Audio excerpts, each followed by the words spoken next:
learn with me what the hell is going on. Someone needs to get this message to the defense. Welcome, welcome, welcome. I'm always confident in my team.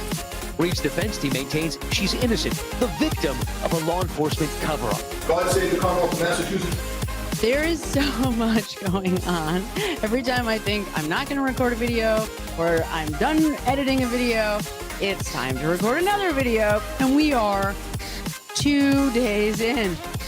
No, that's a fact that we all, because we've taken many hours out of our lives to investigate this case, we all know that is absolutely false. This guy is just the world's biggest on every level that a person could be. Between incompetence and stupidity, Michael Proctor wins the award for a combination of both. There's just no way they could have gotten into a huge brawl in 7 minutes. It's just not possible. Who are all the powers that be? Look at the smile on his face there. Did you see that, by the way? Did you see the smile on his face in that? I didn't notice this until right now.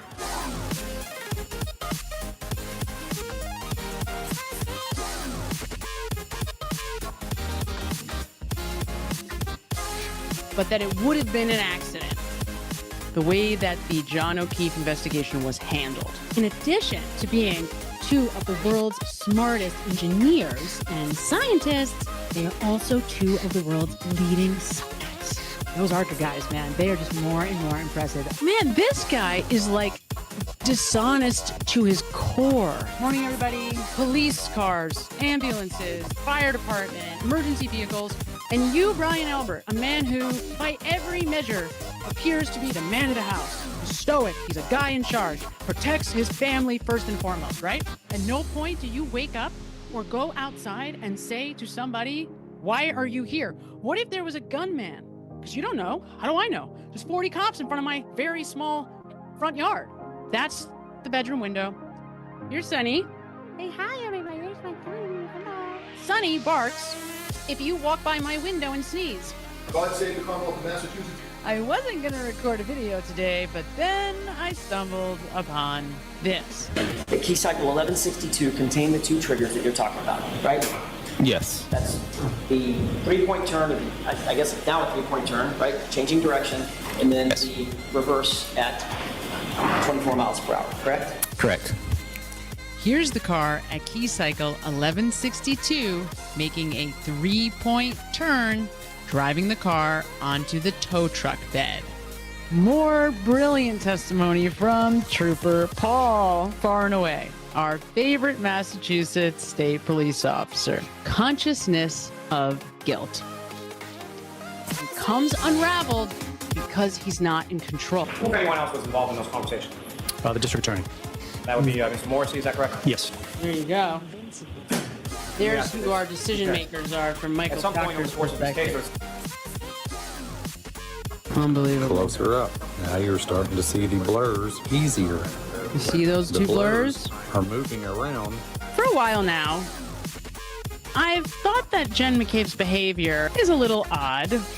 Doesn't try to get the blankets. This man that she claims on the stand that she loved so much. He was my friend who I loved so much. There is no possible way that Jen McCabe could have searched something at 2:27 and it had shown up at 6 something. Whatever timestamp was on that deleted wall file is the time that she did that search.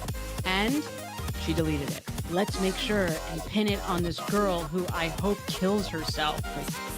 That's a class act. You are a class act, Michael Proctor. Definitely someone should give you a gun and a badge. 100% sure that Karen did not do this. As for me, Your Honor, I have 3 words for this court. 3 words forming one question. How dare they? Welcome. Massachusetts. Welcome. This is the I Don't Belong Here show, and I am your host, Samantha Benigno. I am a behavioral scientist, a career psychotherapist, a 6th-year PhD candidate in clinical psychology, a master's level psychologist and counselor, and I am here breaking down the Karen Reed case. And after today's debacle, I had to change the open and add the how dare they from Yannetti because it just could not be more appropriate. Just like if I had to pick 3 words that sum up this entire case, that's what it would be, right? How dare they? Like, how dare they? The audacity of these people to be treating Karen Reed like this. I mean, we learned a lot today. Okay, we learned a lot. For example, we learned how much it will cost to pay for an expert's testimony, to pay someone who I guess has the credentials to be an expert to basically do whatever you want them to do. And you know how much that is costing the Commonwealth, the taxpayers of Massachusetts, of Norfolk County? To my estimates, now, it wasn't clear to me whether the contract that was updated was adding $350,000 to the $44,000 that Mr. Welchure had already been paid. So I just added them. Now, I could be off by, let's say, give or take a few thousand because we know they still have to sell the Lexus and who knows how much that's going to cost. So ultimately, this all comes to so far $394,000. Not such a bad gig if you can get it. And wow. John Welchure is like the gift that just keeps on giving, right? And this guy, at one point today, during Alessi's cross-examination of this man, and how this guy has the audacity, he's arguing that maybe the pictures that were from Trooper Paul in the Lexus, he's arguing, well, I mean, I think those are the pictures. I mean, somebody could have, broken into my PowerPoint and maybe changed the pictures, but I think that's Trooper Paul. It's like, oh my God. Like, is this guy really going to do this all day? This is really happening. Okay, this is what we're going to do. So we'll be here till Friday with this guy, no matter how frustrated or aggravated this absolute disgrace of a judge gets, because wow, is she a disgrace? And we're going to take a look at Bev because I can no longer go a day without screaming somewhere, somehow, how disgraceful this woman is. Like, how disgraceful, what an absolute joke she is. And I guess if this is how you want to end your career, I don't know. This is a very questionable decision for a woman who spent her entire life as a prosecutor, probably doing good things. I'm going to guess, your entire career in the prosecutor's office, 30, 40 years, I'm going to guess that you probably did some good things for people. You probably helped some families, right? She worked in family court for a while. She was, trying to be a good person and do good things. And this is what you're going to hang your hat on? Right. Okay. I mean, I don't know what to say. I think it's sad because this isn't going away, guys. This isn't going away. No matter how this case ends, it's going to follow these people around for the rest of their lives. All of these people, right? The judge, Michael Morrissey, Brian Tully, this entire group, Aperture, Judd Welchure, this poor guy. This guy, clearly did not know the landmine that he was stepping in. I don't know how he missed it, but I don't know if he just lives in a bubble wherever he is. But you really get the sense that he didn't know that there's an argument by the defense that the taillight was planted. He really thought that that was not in question. The way he was talking about it, it was like, well, what do you mean? But there was taillight. Right. Well, is that because Brian Tully was the one that picked you up at the airport on Sunday? Maybe that's why. I don't know. It's tough, man. I'll tell you, these last 2 days of testimony, they have by far been the toughest for me. I'm losing it all day long, absolutely losing my mind, like losing it, because number one, as most of you probably already know, the key cycle thing, it just flips me out. It flips me out.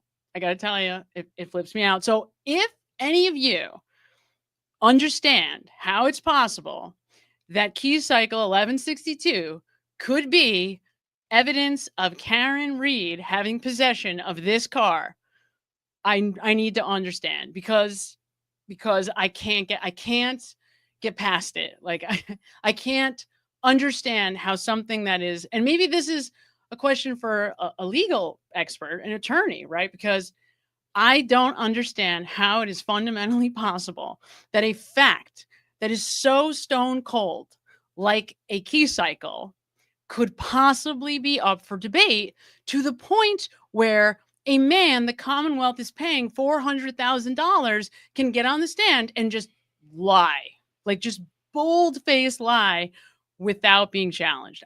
I do not get it. I maybe this is just my naivety coming out. Like, I just assumed that our legal system had some like modicum of legitimacy. And maybe that's me. Like, maybe that was a really flawed assumption from the start. Okay, maybe, because I don't know. So if you know, please tell me how it's possible.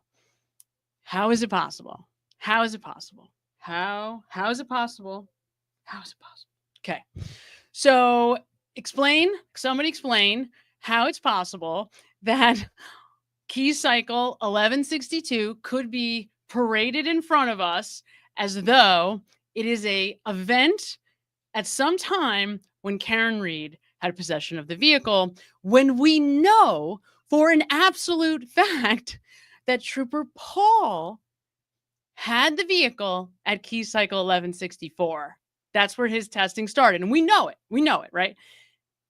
And before I lose my mind on this again, because I'm gonna lose my mind. This one is hard for me. It like legitimately makes me just freak out. So if I start freaking out or like my head starts spinning, the key cycles, I can't with key cycles, you guys. I just can't. I can't with key cycles. So, and I saw today, Hank Brennan. I think I'm starting to put Hank Brennan on the list of the worst people alive. Like, I really am. I really am. I think he is truly like a superhero villain. Like, I think he is. I think he is the worst human the world has ever seen. And I don't know if you guys have seen this yet, but in case you haven't, I will be the one to introduce this garbage. Like, you can't. You're going to freak out if you haven't seen this. I'm going to show you right now. Be prepared, because you're going to freak out. Okay, here it is. If I can get it up. All right. I had to take myself out of there for a second. All right. So here it is. This is a motion that apparently Hank Brennan dropped today because he's having a total hissy fit about the fact that the defense ambushed, quote unquote, Shannon Burgess by bringing in a resume from 2023. This is him having a hissy fit. And you just have to wonder, like, how does this guy have the nerve? Like, how do you have the balls to do this? Like, this guy, his expert is changing his PowerPoint like in real time. Like, the guy's like, oh yeah, I just keep changing it every day. Just keep changing it. It's like, this is really happening. And it's really happening. I feel like what Hank Brennan is doing is criminal. Like, I feel like it's criminal. That's how it feels. Maybe I'm just so like I've drank the Kool-Aid to the point where I am on another planet, but I can't. It's like crazy. It's so crazy. How is this guy getting away with it? Well, we know how he's getting away with it. You know how he's getting away with it, right? Because obviously he's very confident that this judge is 100% on his side, in his pocket, working for him, his buddy, his pal, an ally. I mean, how big of a disgrace is this judge? It is. And yes, oh wait, I see somebody here. I have to say, yes, wait, yes, nothing else matters. Nothing else matters. And this guy, yes, this is what he does. I'm saying it right here. Here it is. Wait, show it. He projects. Thank you. He projects. And you know what? The first thing I thought when I saw this whatever new little drop by Hank is, oh, this is a tell. This means he's telling us what he's doing, right? Because that is what Hank Brennan does. Like, this man really must have such little self-awareness that he absolutely tells us what he is doing before he does it by accusing the defense of doing that thing. It is absolutely wild, you guys. It's wild. It's wild to watch. So we know for sure that whatever this is evidence of what he is about to do, probably assuming with ARCA. And I can't wait, honestly. I really can't wait, because he's going to look so bad in front of the jury if he does even half of the crap that he was pulling in that voir dire with Dan Wolf. So I hope that he does do that, because it's going to just make him look absurd. Totally absurd. So yes, he absolutely is projecting.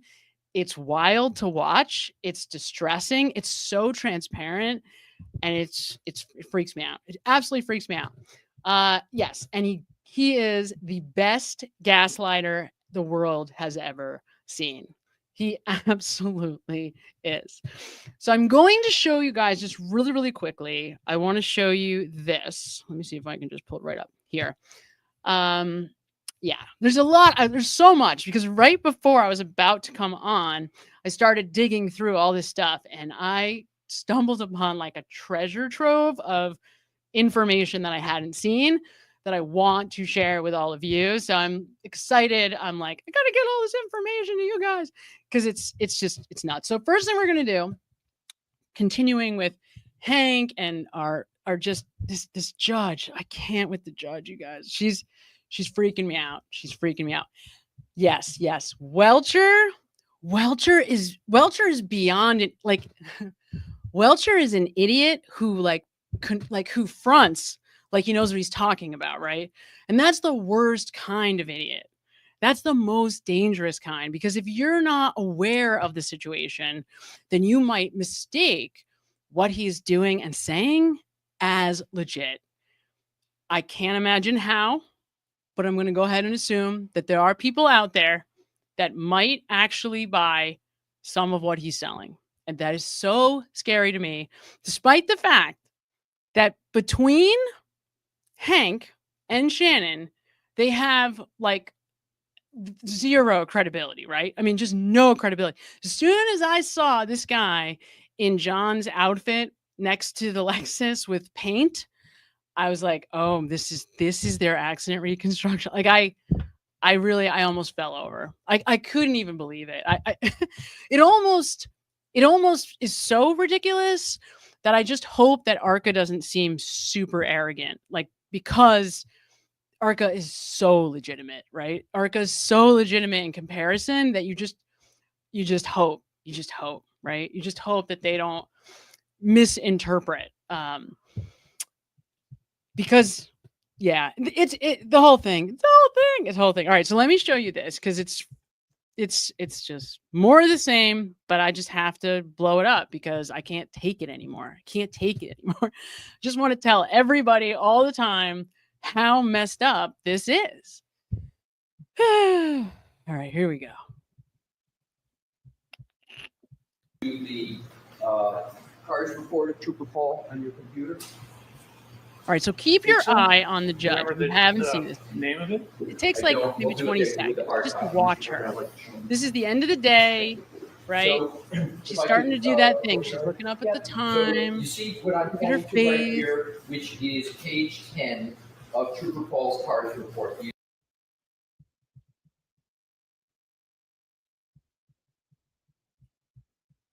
You see that? Is this the same report dated 1/29/2022? I believe so, sir. Let me just take a peek. This is, you can just compare, this is the one I have in my hand. Take it and look for any identification it gives you. The same or substantially the same as the chart that is up on your slide presentation. Yes, it right is. now. So it's not the same? I did not use this Yeah, data at Andrea all. Burkhart. Okay, so look at her face, you guys. Okay, look at her face in this. So when I first went through this, I was just noticing she's getting impatient. She hates Alessi. Obviously, she does not like Alessi because of his style, because he's so methodical, right? She obviously can't stand him. I mean, clearly she cannot stand him. So you can see she's getting irritated. She keeps looking at her wrist, right? But during this scene, and I haven't had a chance to go back and edit this whole thing in, and I was listening to Andrea Burkhart, so you hear her voice a little bit. There's this moment where she starts paying attention right here. And in this scene, what's happening is they are trying to keep out, Dr. Welchure is trying to say that none of Trooper Paul is in his report so that they cannot question him on the key cycles. Okay, that is what is going on. And the problem right here in this scene, all of a sudden, you see that she's like listening and she immediately starts writing things down. Like when tomorrow comes and she eventually tells us that they're not allowed to ask questions about the key cycles, take note of this moment because this is what she's going to reference in her reaction, in her decision. She's going to reference this moment where Dr. Welchure lies and says, no, I didn't use any of Trooper Paul's anything in my report. I don't know what you're talking about, even though there is an actual chart that he literally cut and paste from Trooper Paul and with a straight face. He's telling us he didn't use any of Trooper Paul's anything. He doesn't know what we're talking about. That's what's going on in this scene. So I'm not going to play it all here, but mark my words. When she denies them the ability to question this guy on the 1162 key cycle, it's going to be because of this. She'll use this little garbage, right? Whatever's going on right now, she will use that in her reasoning because that is what she does, right? That is what this woman does. But we both use Google So here she Maps. is writing down. Oh, got to make sure I get this down. This is going to be part of my reasoning. Slides 22 and 23. Okay, and this will be the last on this, Mr. Alessi. If you want to get to the autopsy photo, we're wrapping this all up at 4:10. Okay, Your Honor. Inside the vehicle doing what's depicted here. And this is her. Someone's inside the 3 vehicle minutes taking a later, photograph. What's your best conclusion as to who that is? looking up at the Trooper clock. Thank you. God, Your Honor, that is, Okay, so next topic. yes, Go right thank you, ahead. Your Honor. I just need to reload, if you will, crazy. with regard to, Does anybody ever see her do this with Hank Brennan? Seriously, if you've seen it, please point it out to me because I want to know. I want to know, is there a moment where she has ever done anything like this to Hank? It's the audacity. Like a woman is fighting for her life. And this is the judge. This is the judge. This is the judge. Like rushing her attorney. Like what? This is their expert. that top. I can't. It just freaks me out. Really freaks Oh, me she just rolled her eyes before doing a deep sigh.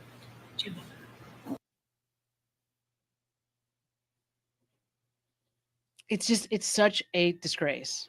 Like, An how is attorney that may take reasonable steps to defend a client's reputation and reduce the adverse consequences of an indictment, especially in the face of a prosecution deemed unjust or commenced with improper motives. Those are not my words, Your Honor. Those are the words of Supreme Court Justice Kennedy giving the majority opinion in the controlling case of Gentile versus State Bar of Nevada. We're just going to hear this. Your Honor, my purpose is not to deprive the defense of it. So you assisted the defense in anticipation of your testimony by sharing with them the questions and answers you thought would be most helpful. Again, as I mentioned, this is something that I do internally to prepare. I sent that to him the evening before I testified at 6 p.m. I presume that he already had his direct examination done at that point. So I sent that to him, yes. That's a lot of answers other than the one for my question. Or deprive the defense of an ARCA expert in this case.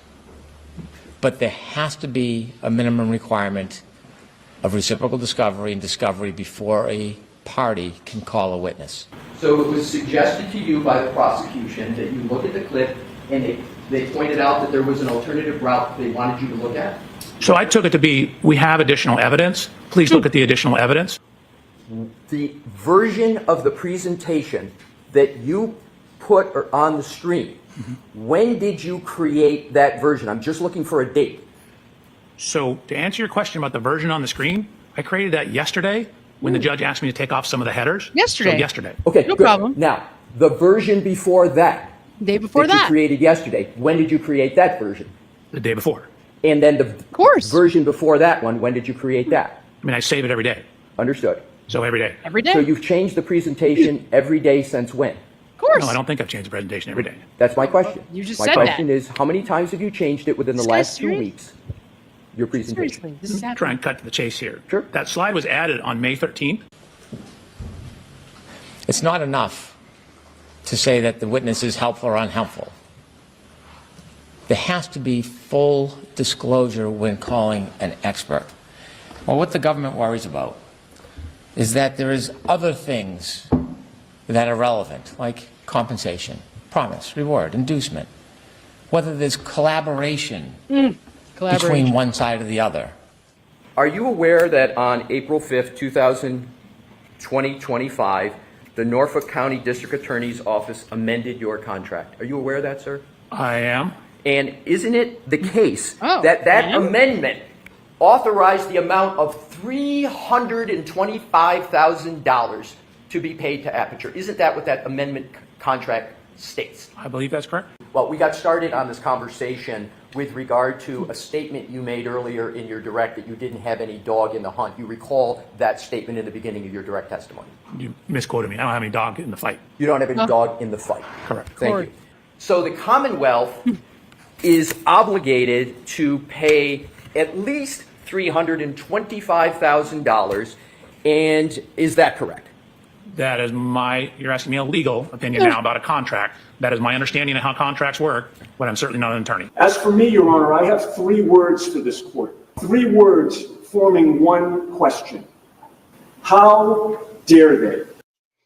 How dare the prosecution try to prohibit defense counsel from doing our jobs? How dare they ask this court to take away our First Amendment right to free speech? How dare they try to trample on my client's Sixth Amendment right to a fair trial and their 14th Amendment rights to due process of law? How dare they? I love that speech by Yannetti. It's like one of the classic speeches from this whole disaster going all the way back. If you haven't seen it, you got to see it. It's hard to find, but it's so worth it because that sums it all up. Like, how is this happening? How is Hank Brennan, how is he with a straight face able to shred Dan Wolf? And I mean, shred this man, right? Shred him. Judge doesn't blink an eye, right? And then she has the audacity to reprimand the defense. Do you think we'll ever see her reprimand Hank? What do you think? What do you think the odds are? What do you, are there negative odds? Can you do negative odds? Is that a thing? I don't know. I'm not a sports gambler, but if you could do negative odds, I'd put all my money on absolutely never. It is just what is happening to Karen Reed, you guys. It's unbelievable. It's just unbelievable. I actually think if I'm being 100% honest, and I would love to know what you guys think. Do you think that Trooper Paul's argument is basically the same as Dr. Welchure? Because I actually think that they have kind of very similar arguments.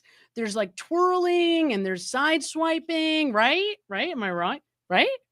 Remember? I don't know if you remember Trooper Paul, but he had that whole ridiculous pirouetting, and it was like because he got like sideswiped. And remember, there was the whole thing about that's how the taillight broke because, and this is what Dr. Welchure, an actual doctor, allegedly, actually said today, actually said this, that somehow John was hit by the car and he stuck with it long enough so that he got the marks on his arm, even though with our little paint exercise, his arm, only the top of the arm was ever painted, right?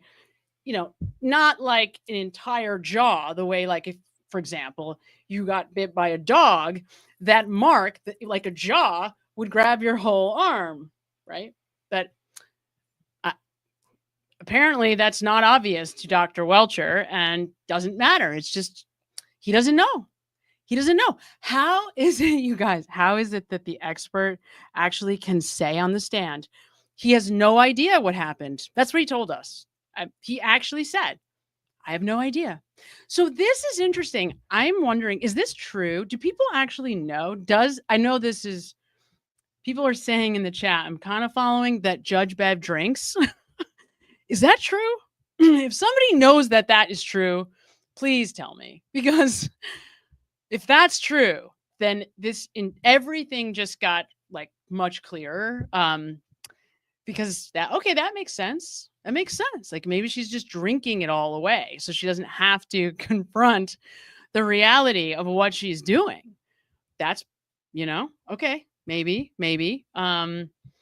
Because I do see people saying that, and I don't know. Again, I really don't know. I don't know if she's a drinker or not. Oh, okay. So wait, somebody in the chat does not know who Trooper Paul is. Is that true? It's you guys, the chat, it goes so quick that you can't keep up. It just goes. It's really frustrating. But anyway, I don't know if we're talking about the judge, if it's her, I don't know. All I know is this case is so frustrating. It is so frustrating. It really, really is. It's so frustrating. And as a psychological mind, like all I want to do all the time is try to figure out what's going on. Why is this happening? Why is this happening? Why is this happening? And when I can't figure it out, it drives me nuts. And so with Dr. Welchure, I understand. Okay. This is a guy who's been completely incentivized. He thinks he's doing the right thing. Like Shannon Burgess too. They obviously are not the brightest bulbs because, for example, why on earth Shannon Burgess would think it was okay to lie about his credentials on his company's website and go into a courtroom where these details are of the utmost importance, why he thinks that would be okay, and why Hank Brennan thinks it's okay to try to punish the defense for bringing it up, And by the way, the fact that Hank Brennan didn't ask about his degrees tells you everything you need to know about how honest this guy is, right? Because obviously he knew that there was going to be issues about the degree. He knew because he didn't ask him about it, right? So obviously Shannon Burgess, not the brightest bulb. Clearly, I don't know what planet he lives on, not the same one that we're all living in, because he didn't think anything of lying lying in court. Didn't think anything of it. No, I'll just tell him I have my bachelor's degree. It's totally, who cares? No big deal, right? So, okay, that's how that guy operates. But then with Dr. Welchure, it's like you really get the sense that he thinks that this is like what we want, that he's like doing a good thing, that we're like, oh, this guy, he's a good guy. It's I don't know. You know, I wonder, will there ever be a day where Dr. Welchure will actually look at all of the information in this case and realize what an absolute disgrace his contribution was? Probably not, but it's kind of a fun exercise. So what do you guys think? What did you think of Dr. Welchure? What did you think? Did you believe him? Do you think the jurors are going to believe him? I can't, I don't even know my opinion. I don't know if I can trust my opinion anymore, honestly, because I am, beside myself with emotion about this whole thing. So I want to know what you guys think. Do you think the jury is going to buy this? Are they going to buy this? Scary. Very scary. So let me know what you think. If you have opinions about Dr. Welchure, about the testimony, and what did you think? And this is also really important. What did you think about Alessi's cross-examination? Do you think that the jury bought it? Okay, so let's see. Kim Chi says the jury will not buy this. I certainly hope you are right, Kim. Oh boy. Jerry, Welchure's a joke. Yeah, well, I couldn't agree with you more. Alessi was torched for the last 2 days. So, and that's the thing. Like, I don't know. I feel for him because you see how this guy just keeps, like, any chance he gets, he's trying to obstruct Alessi's ability to ask even a basic question. So it's tough. Courtney 6125 says Alessi wasn't his best today, but we've got tomorrow. I agree with you there. And it's super difficult for Alessi because if, the way that his style is, he sort of likes to build a foundation, right? So he like, bit by bit, he asks these foundational questions to try to get to the question he cares about. But if you, at even the most basic, if you won't admit that the pictures that you use in your PowerPoint presentation are of Trooper Paul, then how are you ever going to get to bigger and more important questions, right? I mean, oh, yeah, and it's a great question. Exploring everything. Why was Deb trying to rush him? I assume that you mean Bev. Because she's a horrible human being. I mean, that's the only place that my brain goes at this point is she clearly either she's getting frustrated with Alessi because of his constant attention to detail. And in her mind, I think what she's always thinking about most, whether it's right or wrong, is like, well, how are the jury doing? And do the jury get enough breaks? And are the jury hungry? And do they need, like, she's constantly obsessing about them, although not about them coming to some kind of fair and just conclusion about the outcome of a woman's life in prison or not. But clearly she cares about whether they have had water or they've stood up in the last hour, because it seems to her that that's the only thing she's ever really focused on. And of course, trying to help Hank Brennan win this case. That's the other thing that she's, always trying to keep her eye on. But that's, I think, why she is constantly trying to rush him, because she's worrying always about the pace, the time, how much time, where are they at? How long is this going to take? It's obsessive. It's tough to watch, and it's completely unfair to the defense. Like, it's insane. It really, really is. It really, really is. Oh, wait, I was trying to put this up. Where did you go? Oh my God, sometimes it goes so fast. I can't keep up. Okay. Alessi, hold on, here we go. Does anyone think that given all of the corruption going on, do you not think that there is at least one juror who is also corrupt? Well, bewitching beauty, that is what I fear too. I don't know. What do you guys think about this? Remember this whole discussion that came out, like, what was that, a month ago? Maybe not even. The whole thing about Turtle Boy and Krusty Panties and her friend,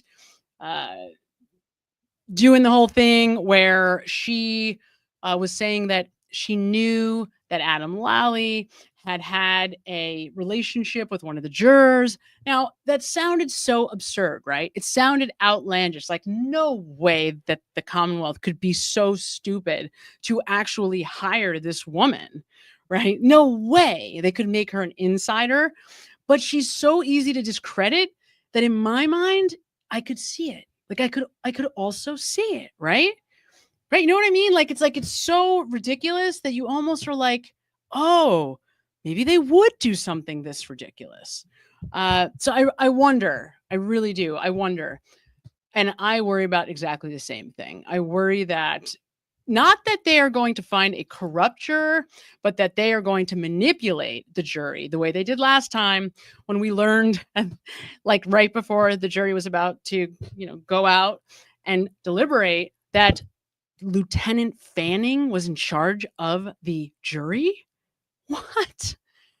Like, and then the judge is like, oh, that's not a problem. Oh, you're ridiculous. Your accusations against him are unfounded. It's like, really? Are they though? So, I mean, you can't win with her. And that's the problem. I mean, it really, really is. You just have to pray that, I don't know, man. I don't know. It's really, really tough. It's really, really tough. It looks like my sister Jackie just popped in. Well, let's see. Hold on. We're happy that you're here too, Janet. Okay, hold on. Here we go. Sissy, we're adding you to our chat. Sister, hello. Hi. Welcome. Hello. How are you? Good. Thanks for having me. Yeah, quite a week. I know, and we haven't chatted at all about anything know. that's gone on this week. I know. It's been a lot. It's been a lot. It's been a lot. Yes. So we just kind of were going over the last 2 days. I'm trying to ask these guys, like, what do you think? Do you think that, anyone's going to buy this? Are people going to buy that? Are the jury going to buy that? Are they going to buy that Dr. Welchure's garbage testimony? I hope so. No, you don't want the jury to buy it. That's what I was saying. Hoping the jury to buy it. You don't want them to buy Dr. Welchure's testimony. No. I mean, I hope that they see through it. Is what I don't. How can you not? Yeah. How can you not? Yeah. I don't know. I don't know. I don't know. When I got home from work last night, and I had watched most of the testimony. I think pretty much all of it. I didn't go into work until 4. Okay. But I watched up until probably right after lunch. But I don't know. I was in and out a little bit. You know how it is. It's hard to make this trial your 9 to 5, but I'm doing my best. I mean, I want to, because when I saw that video with the paint and they dressed up like it, are you kidding? If I was the family, oh my God, Sam, if I was the family, I couldn't believe that. Like, the paint, first of all, who didn't see the guy ran right into the truck? He fell into the Lexus. He's like, all right, fell in. No, he thought fell this into was it. a joke. Yeah. Like, my children could have come up with a better. Oh no, that's what it was. Project. Yeah. Like, what was? I can't even. It's so bad, and a lot of people wonder why I care so much about this, and this is why, because it's day after day after day. It's what is it going to take? And when this is right down the street from you, I'm not right down the street, but this is my state, and it's it's scary. It's scary. That is exactly my reaction too, Jackie. The last 24 hours, I went right where you went. This is scary. If you live in Massachusetts, or I mean, it's scary for anyone anywhere, because this could be any group of police and prosecutors, right? You see how much power these people have, and it is scary. Look what they're doing to Turtle Boy. Look at what Brian Tully's doing. I know. And I get scared because I've got, it's not that hard to get, when you're passionate about something, you just sort of become a community. And you don't, I see how you could easily get pretty close to this case with the passion that, you and I have, and everyone watching, you know what I mean? Why this is so big. I mean, the Diddy case is going on at the same time, and yeah, at least in Massachusetts, like Karen Reed is a much bigger issue right now because it's more personal. It's more personal. Yeah, it's personal because it's ridiculous. I mean, it's a totally different thing. But I mean, I don't even like to use the word murder in association with the Karen Reed case at all. Right. It's insulting. Right. In any way, someone got killed, and it's horrible. It's horrible because it's like the good guy got killed, and that's the whole point.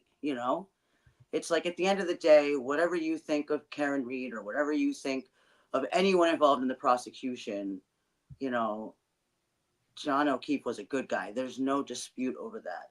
That's where we all that's why so many people care. Yeah, yeah. He was a really good guy. He was a really good guy. And that's the thing. Like, that is what Michael Proctor believed also. Like, when you're trying to put all the pieces together in this case, it's tough because it is not as simple as to say, well, the people in the house and the cops are all one big group. Well, they're not, right? Because the people in the house are absolutely lying and covering something up. But the cops, they're not covering it up. No, they just believed them and then helped them along because they knew they weren't going to have enough evidence, right? I'm so sick of that argument. I know. I want to show you guys something. So we all know who Be in Trouble 31 is. He's been awesome. So he did all this out-of-pocket stuff with the taillight. He went and bought the same taillight, and he's amazing. I have been looking, you guys, for somebody who knows cars and knows the telematics modules, and this guy knows it. And that is what I needed to confirm what I already knew, which was that key cycle 1162. If Karen Reed, so if Trooper Paul had the car at key cycle 1164, it is not possible that Karen Reed had the car at 1162.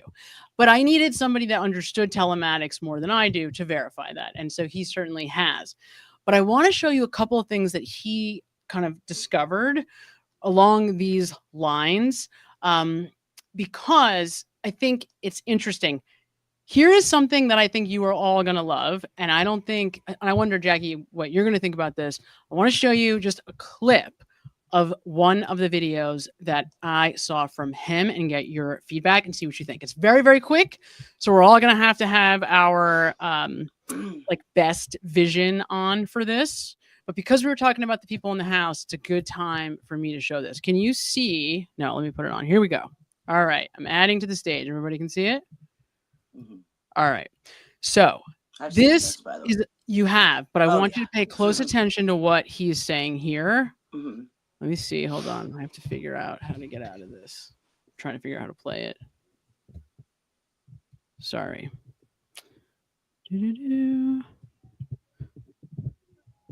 Why won't it play? Hold on. Oh, I see. I have to play it from here. That's why. All right, here we go. Let's watch. Higgins is looking in John's direction. All right, check this out. Chris Albert says something to sister-in-law, Nicole, as she steps towards the door. Daughter Caitlin Albert is closest to the exit. I know we've all seen this before, but there's Brian one part Albert here. enters frame right. So this is Brian and Nicole right here. Brian and Nicole continue. We see Higgins focused like a laser beam on John. And Chris Albert's attention has now shifted directly onto Higgins, appearing to sense what he is about to do. Watch Nicole and Brian. Higgins goes to raise his arm and brother catches Brian's attention. And Higgins, whipping his head toward Chris, seems just as taken aback by the sudden hostility as we are. Notice that Chris is grasping Higgins' shirt so tightly that you can see tension in the fabric. And as much tension on his face. Here it is. Chris pushes Higgins' arm down to Higgins defies Chris's instruction to get going.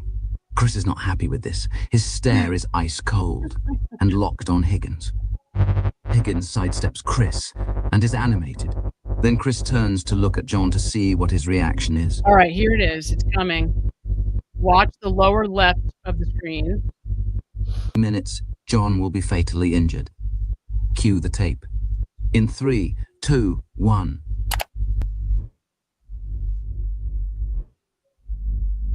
Do you see them pointing at John? Mm-hmm. Do you see that? Yeah, I've seen this before. Now let's watch it again. Watch. Pay attention to Brian, Nicole, and Brian Higgins. So of course I know They Brian all three Higgins' motion for John. I did not know. I do that not know what Nicole it means, but I've never seen it before. And Brian And Albert. thought it was interesting. I've seen That this. means Brian and Nicole both knew what was going on. So that is news Because to why me. are all of them motioning? Yes. Why And also, would... Go ahead. go ahead. No, what were you going to say? Well, Sorry, I'm trying to get there's back to you. another, there's another, the thing that to me, I did see that. I, to be honest, I wasn't paying as much of attention to the Julie motion, but I did realize that like Brian Albert was the first one initially to walk out, and then he walks back in, and then like he sort of puts down like the we're gonna do what I say, comes back in and makes this motion with his wife, right? Yes. But meanwhile, while all this is going on, like this moment and everything before it, John and Karen are totally oblivious to all of this. They're talking to a friend of hers. They are. I believe a friend of hers that still believes in her innocence today. Yeah. Totally oblivious. They're just like in a totally different zone. And then all of a sudden, John is like aware. Finally, first I feel like he thinks they're looking at someone else, and then he finally looks over, and I don't know that he initially got the impression that this was a tense situation. Oh, not at all. No, of course He's not. just like, right, so this is all going on, and he never knew. Like, yes, they were ready. A lot of people asked me. So, and one of the things I couldn't get past to begin with about this crime was, and I still have a hard time with, is like, so from the moment he walked in the door, it was like, boom. It was like, you know what I mean? Just a total blindside, and they got him. Yeah. And I don't know. I mean, I don't think it necessarily means he died. I think he was knocked out in that time, which is easy to do. But look at them. They're ready. All right. Well, hold on. I'm gonna Holy Mary. I'm gonna rewind this a little so you can see it. Just look at where the circle is. So obviously we know, if you've seen the waterfall video, you know that Brian Higgins is motioning to John to let's go. You, me, let's go. But I never noticed that Brian Albert and Nicole Albert are also gesturing at The John. homeowners. The homeowners, right. The people at 34 Fairview, they are also motioning. You see John in the right side. Right. But you Three see motion John? for John. Right. I do not know what it means, So but watch I've never seen it before These two in the corner. and thought it was interesting. You see 'em with That their means hands Brian up. and Nicole both knew what was going on. Because why are all of them motioning motioning John to come outside? Look at the It is finger just there. weird to me. Like the finger. Come on. Oh yeah. Now here it is even clearer. They are definitely motioning for John to come outside. All three of them. Yep.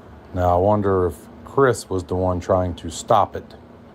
Very possible. I think so. I do. Yeah, Chris I mean, didn't go. Chris didn't go.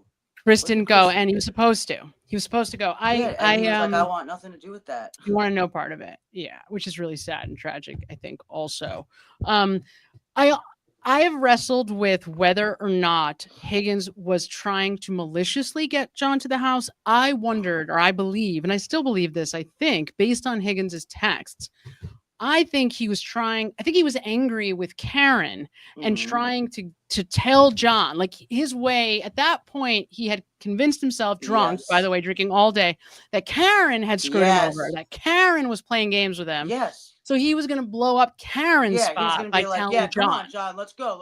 You're coming. Let's We're gonna go. Tell him everything. Right. I want to tell Meanwhile, John. they're sort of oblivious to what's going on because Definitely they're just hanging out. And I think that there has been reference made to, like, one of the reasons why Karen didn't go inside is because she knew something was off from the beginning. One of the very first things about this investigation, like before or when it first happened, like I'm like, oh, what? I don't understand. Like, why was he dropped off? What was she waiting for? How long? What was the context behind all that? And now it's so clear to me that she knew. I don't want, you know what I mean? Like, if she went in too, that was it. You know what I mean? Like, that's the thing. And she was gonna have to deal with it. So maybe, and John, I think, was just trying to thought that they were like, they wanted him to come. They're like, come to our house. Yeah, of course. He wanted to party with them. He was not at all aware of this like hostility I think at that point, by the whole night that Karen had ignored him the whole entire time, at this point, they're walking out the door. She's still completely ignoring them, has nothing to do with them. And I think he just was like so mad about stewing on it, drinking. Yes. And it just, and it's like the night was over and he just couldn't take it. And right. Yeah, so he's like, you're 'Cause he coming wanted back to tell with us. John. You are coming with us. Yeah. Exactly. Bewitching Beauty. This is a really, I ask myself this a lot. People are saying that because of John, there's a couple of indicators. I'm not a conspiracy theorist generally, but there are a couple of indicators of some kind of bigger cover up, right? Things, for example, like, just the fact that John worked in sex crimes and might have had information about bigger, might have had the goods on people that, the Alberts would have had a vested interest in, something like that. Or that the fact that he was asking Chris earlier about whether or not Kevin Albert was going to be there, like you wonder, did John want Kevin Albert there? Maybe John had an issue with Kevin Albert. Hard to say, right? Kevin Albert is the Canton, best detective, allegedly on the Canton police force. So I have asked this too. I definitely know that powerful people, to me, I have absolutely no doubt anymore that Michael Morrissey is the person who 100% plans to go to any length to get this conviction. The question about what was going on in the house, though, is very different. That's something different, right? So, because I separate them, I separate the cops and the DA from the people in the house. And I think the people in the house have very real secrets that, all of that may be true, but I personally, I think John was completely oblivious to anything. I don't think this had anything to do with any of that. I don't think that murder was anyone's intention. No, I think he was just I really don't. I think that's why they know nobody wanted to murder anybody is what I think. That's my personal opinion. I think this was all just it was an after the fact cover up, not a premeditated murder. You know what I mean? Yeah. That's my opinion. Could there have been, could some of what you just said be true? Absolutely. But I don't think that it's in any way related. I don't think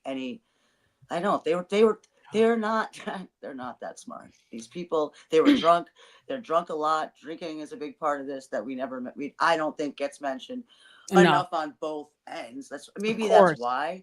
Maybe because it's just sort of equals, it's cancels each other out. I don't know, but I don't think they're not thinking like that. I think this was they do better. These are the type of people that are going to do better under pressure when put in a situation, and they're just covering it up as they go, taking the lead from people they've always taken leads from, like Brian Albert and Jen McCabe.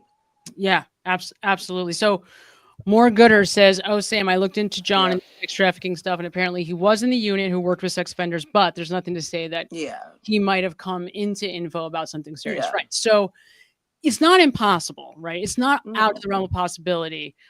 John definitely was not defended that night. In other words, he had no inclination that there was any nefarious happening. I think he wanted to be a part of the cool kids club. Absolutely, he did. And he was That's right. I think a lot of people don't understand is John moved to Canton, later on in his life. These are everyone else involved.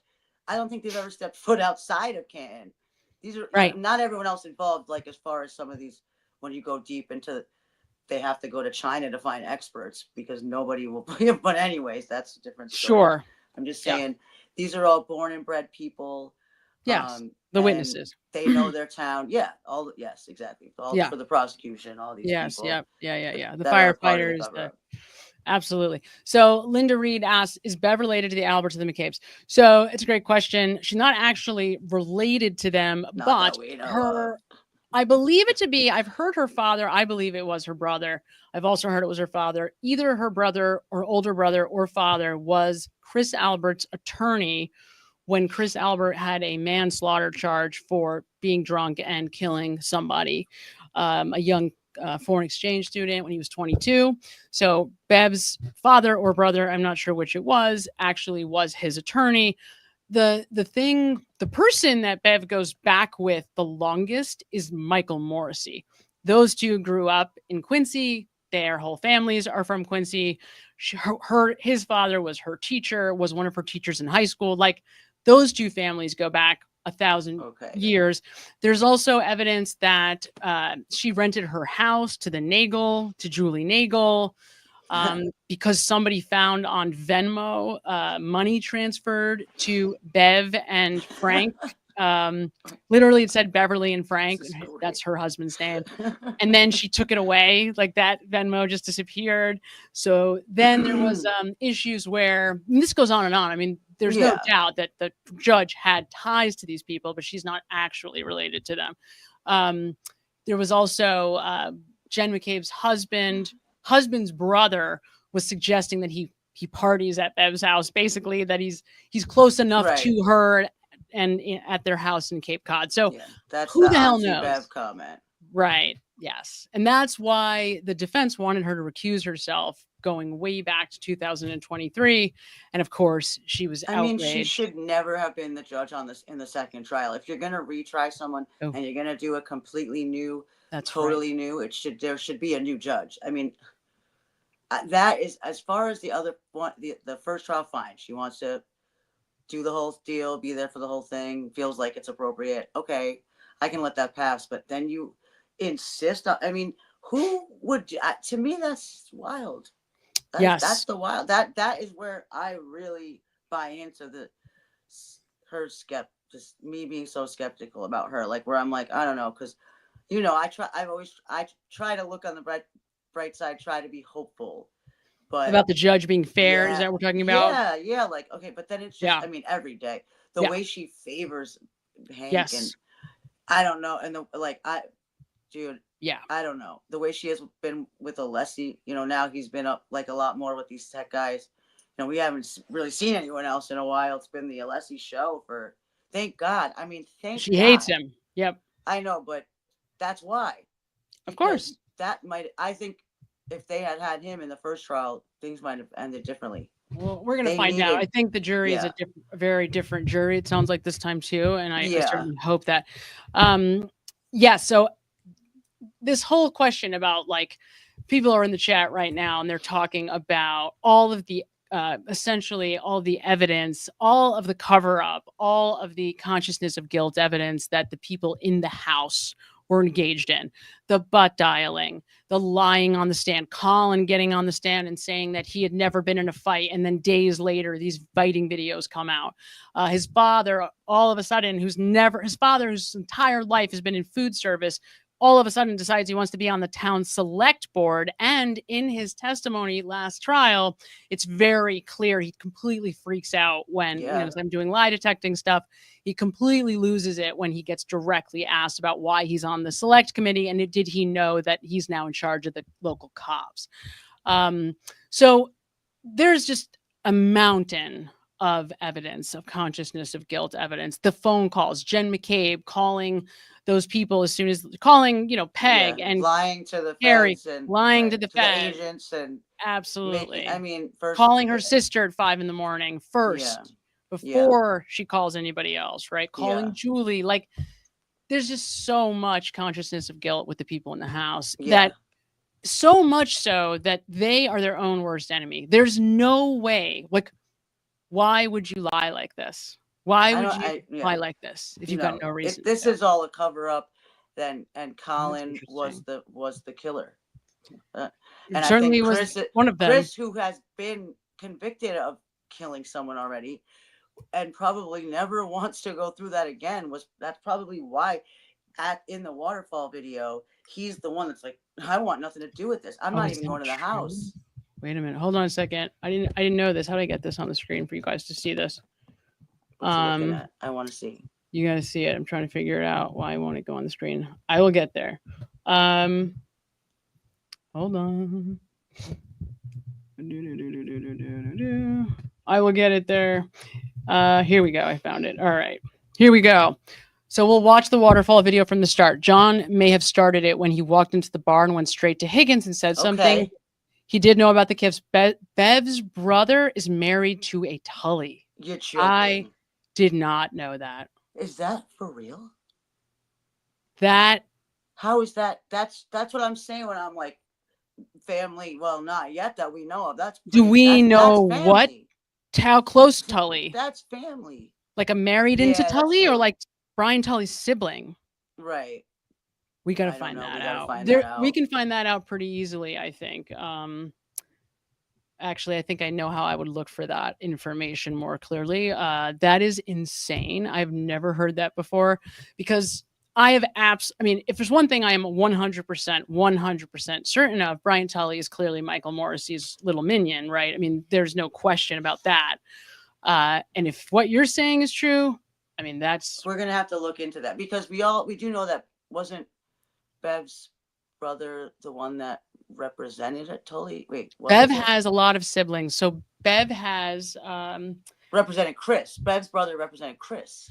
it was either Bev's brother or her father. Now, I thought it was her brother always, but I heard, So I do think I. it was Aiden, Turtle Boy, say father recently, so I'm not sure. Okay.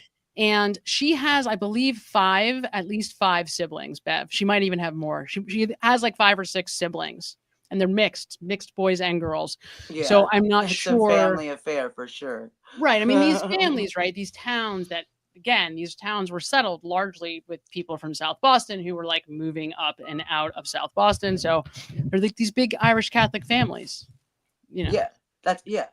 And that's really what it was. Sometimes, I mean, when it's blood, yeah, it's an unbreakable bond. That's why you just follow the story, do what you're told.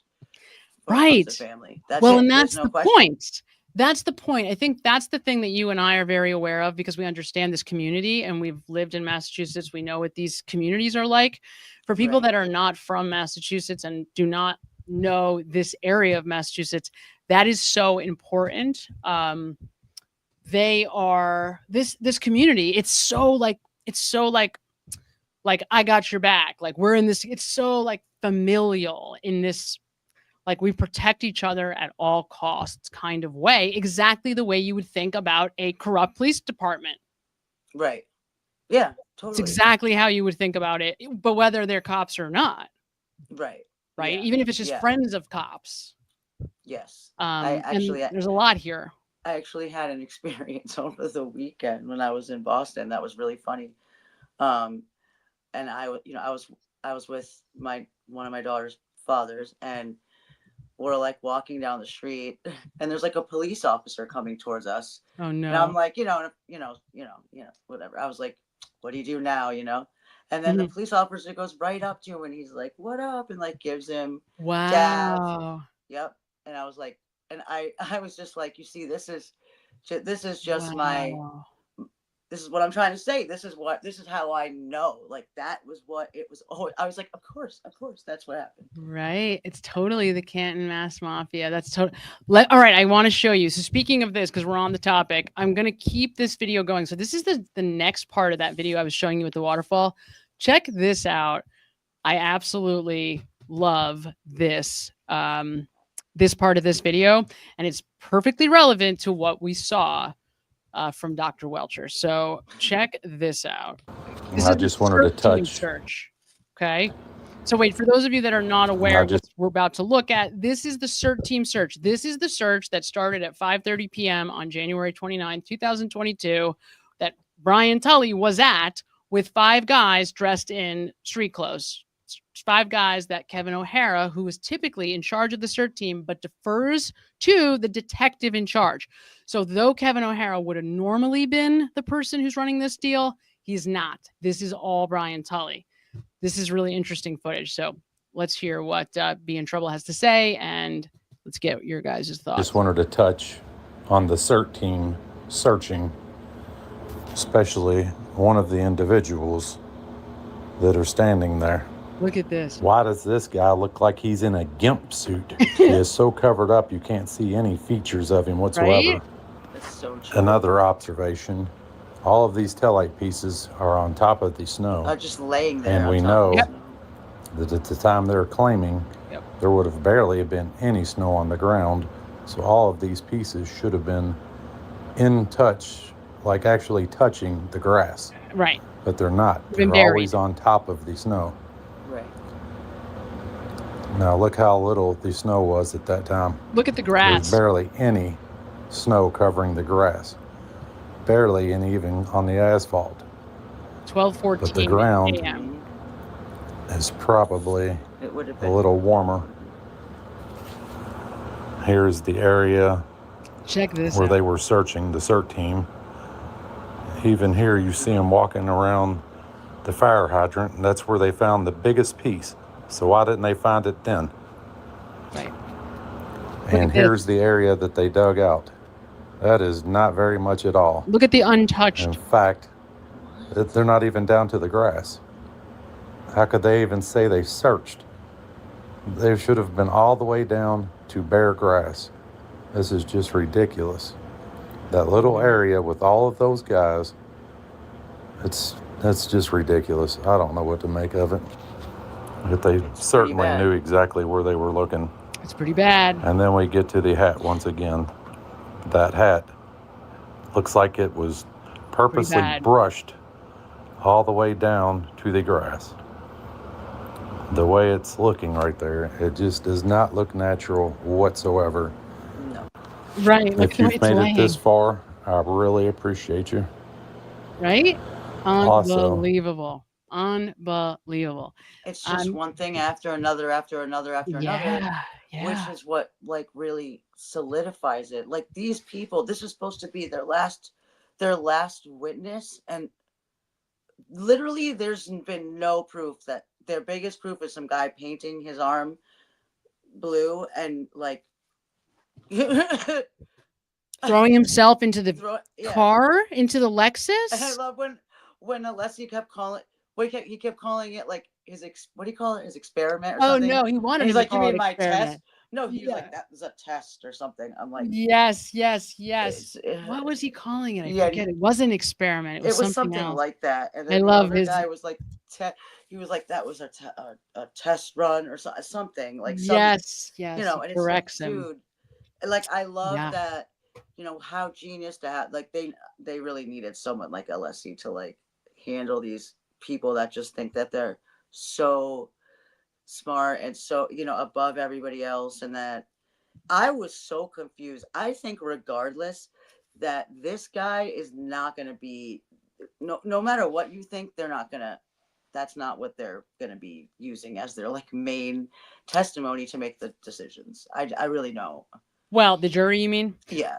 I know that, listen, it's very hard to read any of this, right? Because we don't know. I mean, you know, what's her name? Sue O'Connor, I think.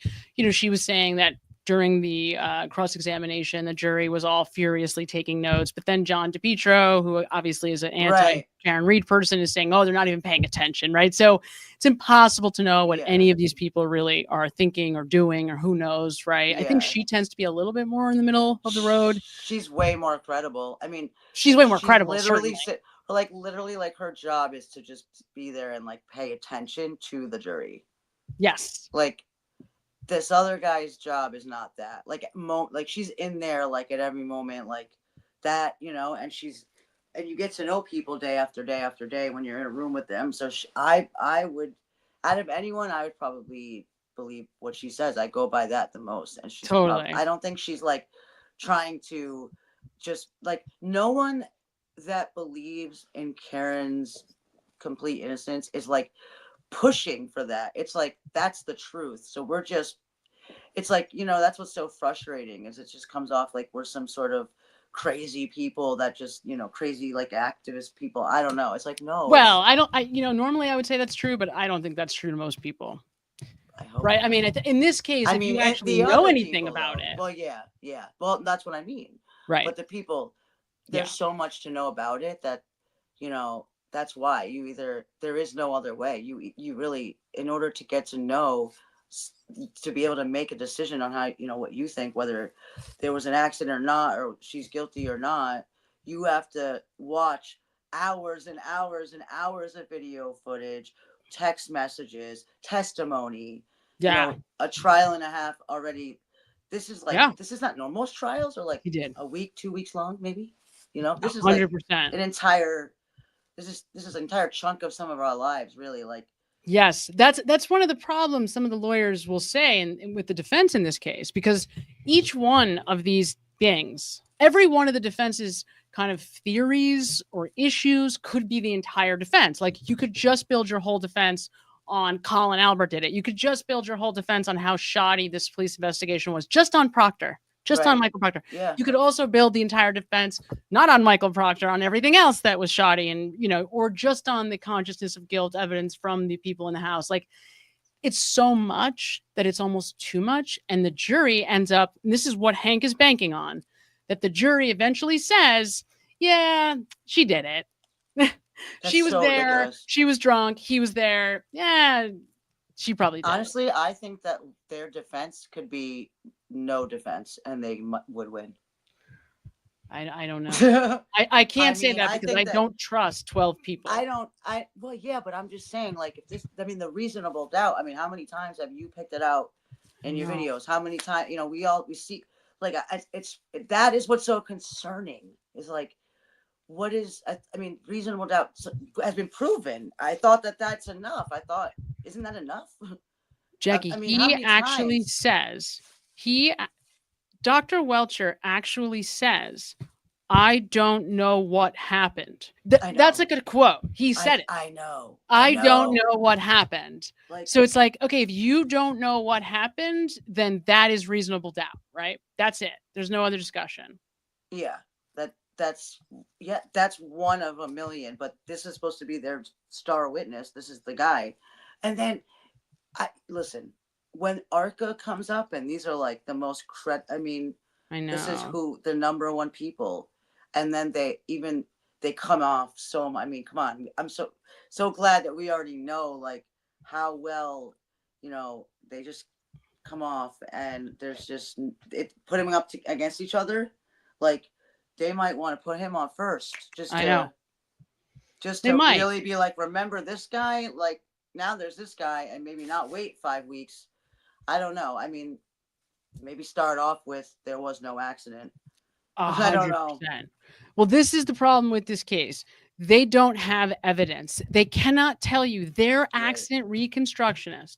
And this is why, guys, this is what makes us all so nuts, right? Like, their accident reconstructionist, the person that they're paying $400,000, seriously, $400,000. I couldn't believe that. $400,000 to, and he's only been hired since September. That guy said, we don't know what happened. That's what he said. That was his answer. It's like, well, then why don't we just pay you $400,000? Yeah, it's unbelievable. They paid him to paint his arm blue and dress up like John O'Keefe.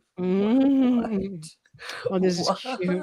Rick Dockstader sends $10 and says, Sam, if I was innocent on trial, I would want you for my closing statement. Oh, yeah, totally. That's very kind. I could never be a lawyer because this is what I would do. I would stand up and there would be smoke coming out of my ears. I'd be screaming and I would lose my mind. I'd be losing my mind. I really we're would. way too It's way too much emotion. I could never do what they're doing. Like, I don't know how Leslie's, you could see today that he was a little shook. Like, there were moments with Leslie today where I could see he was like, he was a little shook. Yeah, right? totally. Because this was a very, on top of all this crazy testimony, just the way that he testified was it was like, he was so difficult.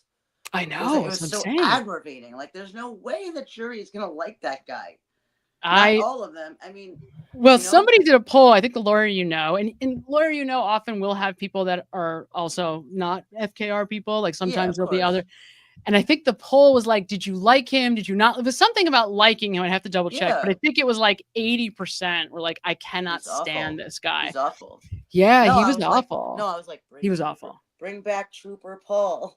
I was saying that too. And Jackie, I actually think this guy's getting a little bit, might be getting a last laugh. Seriously, though, I think Trooper Paul's theory was the same. I think they've had the same theory. And he's not a doctor. But I do think, I do think that their theories are the same. Like, they both say it's a sideswipe. They both said you can't actually do the math. What other can't do the theory would you physics. get if you were on that side? There is no other theory. That's it, though. That's the two of them have the same belief, I guess. And the funny part of that is they're trying to distance themselves from Trooper Paul, but Trooper Paul is also saying the same thing that he is, which is really funny. And it's ridiculous. Can I just say something? So real quick, right? Like, I'm always trying to talk about the case, but I just a friend of mine was asking me like, yeah, like, what is this all about? Right. And one of the first things I did before I really said anything other than like this, they're accusing this woman of hitting him with the car. I didn't say anything else about anything else other than, we believe that it's a setup and it's a long story, told her where to go, what to watch. But in the meantime, I was like, well, let me ask you a question. And I showed her the picture of John's arm. And I said, what does that look like to you? What does it look like happened to his arm? And without even like looking at it really well, I mean, a dog attacked him. A dog bit him. That's what she said. And I was like, there you go.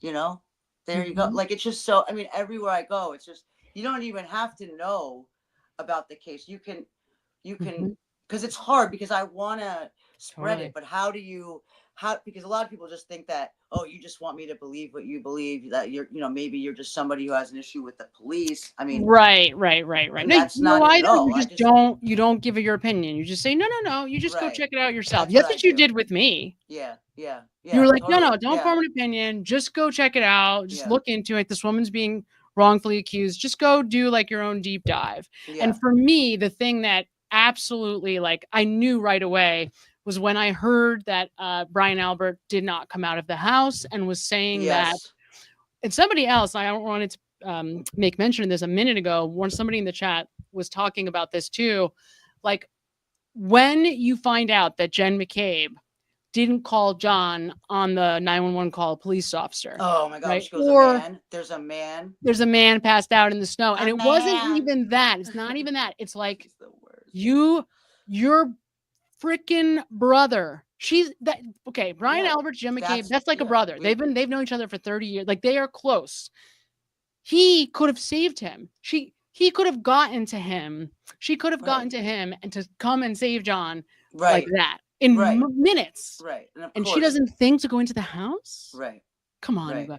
Those were the things that, and when I heard Brian Albert didn't come out and didn't hear it, And I she knew didn't that immediately go in the house because that's her sister, bro. I mean, she didn't. Yes. That was a huge one for me because they had been. It's not true. They're so close. I mean, it's not that they're not close people. I mean, they were just there.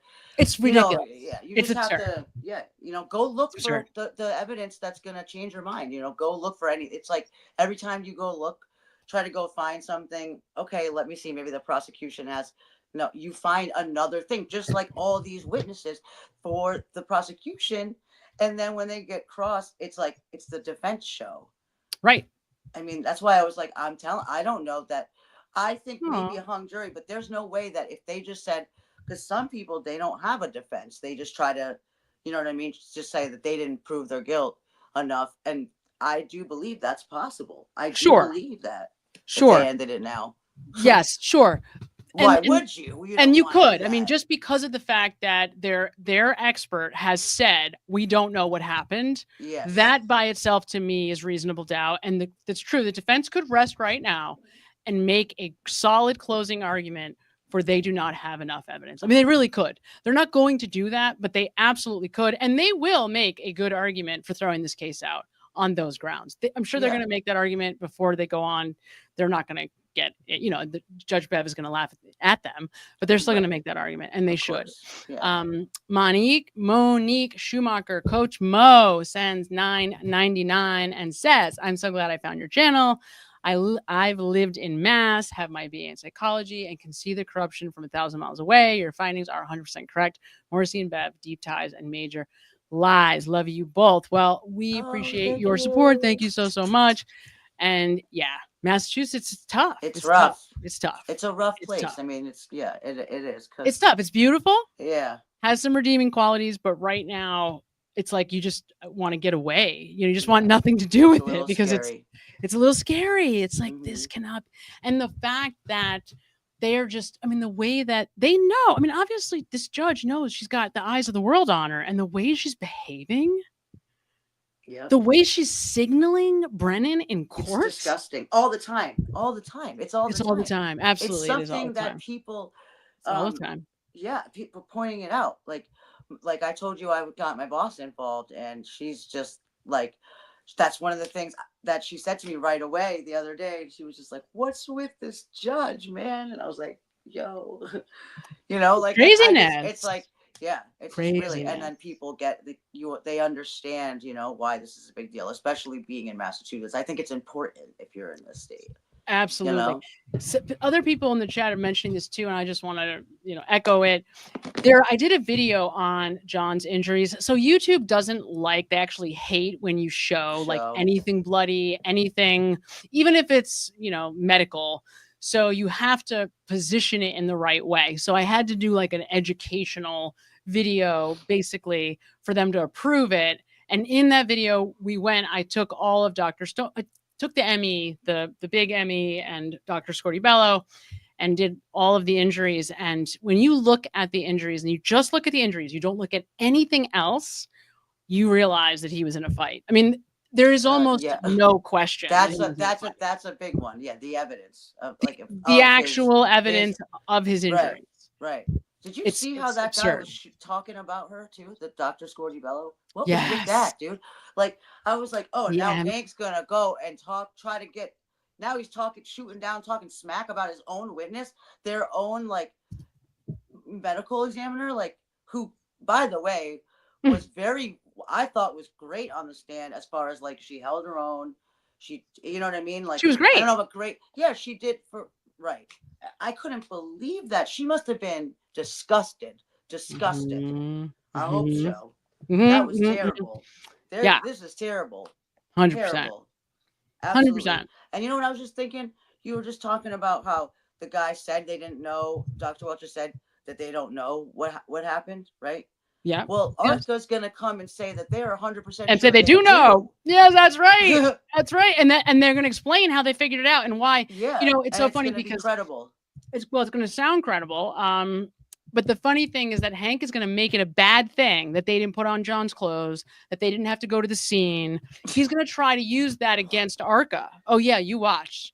That's what he's going to do. He's going to say, how can you guys say you weren't there? You didn't put on John's clothes. You didn't, put on paint with a car just like Did they ever explain what putting on John's clothes like had to do with what their test or whatever? I mean, what was that?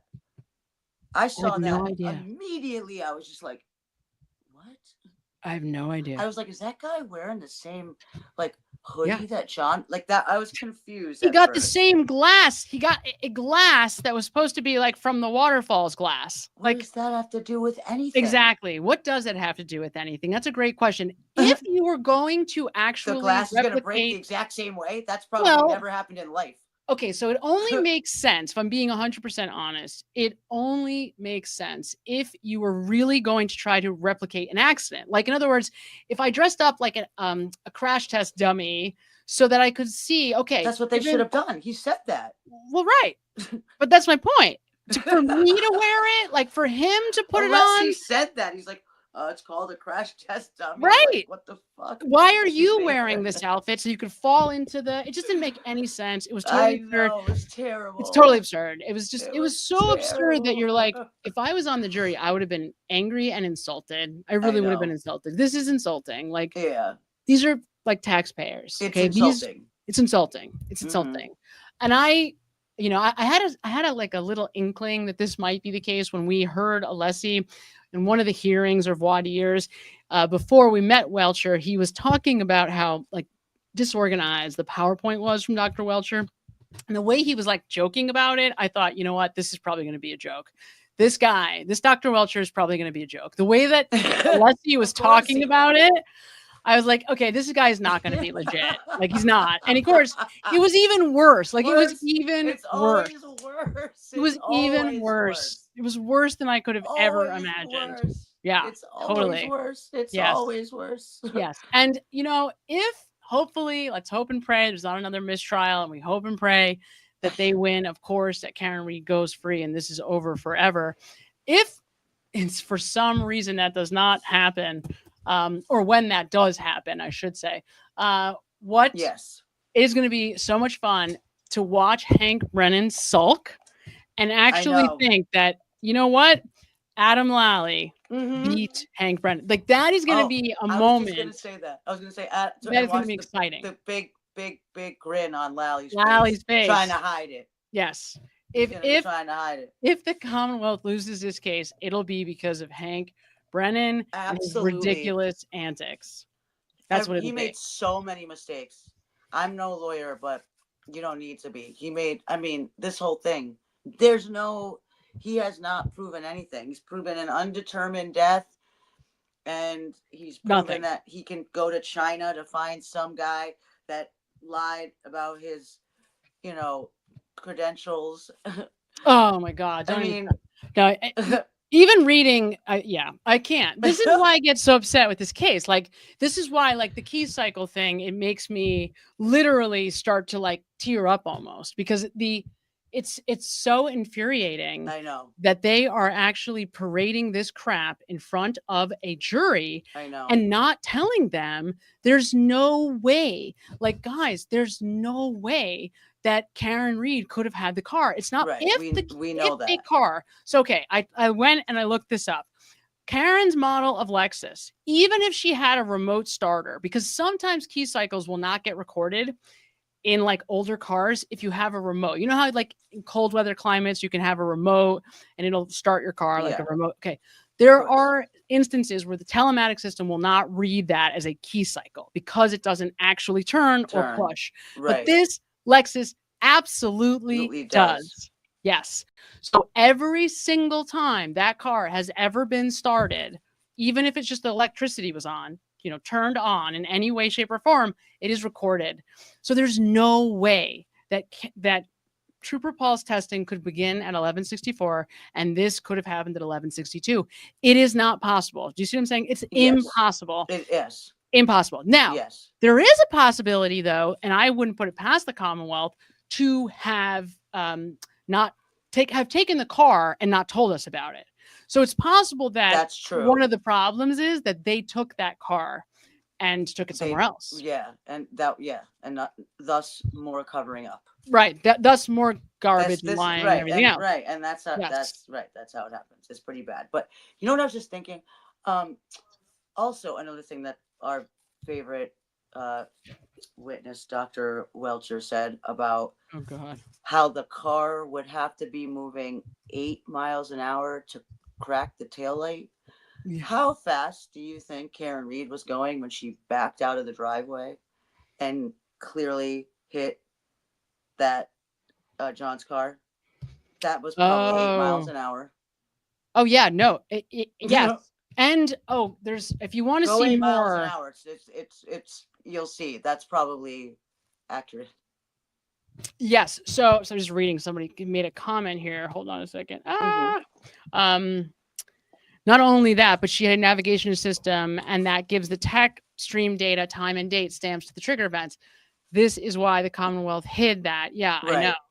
I know. And this is the problem, right? Like, they're taking data. So if you're a juror and you don't know and you want to trust these people, they're just taking data that makes sense for them and ignoring all, like, it's ridiculous. It is. And it's a lot of detail. And this is what you were talking about, Jackie, with somebody at work. It's like, there's so much detail and you never know when you're talking to somebody, how much nitty gritty do you want to get into, right? Like, how much do you want to talk about the details? Right.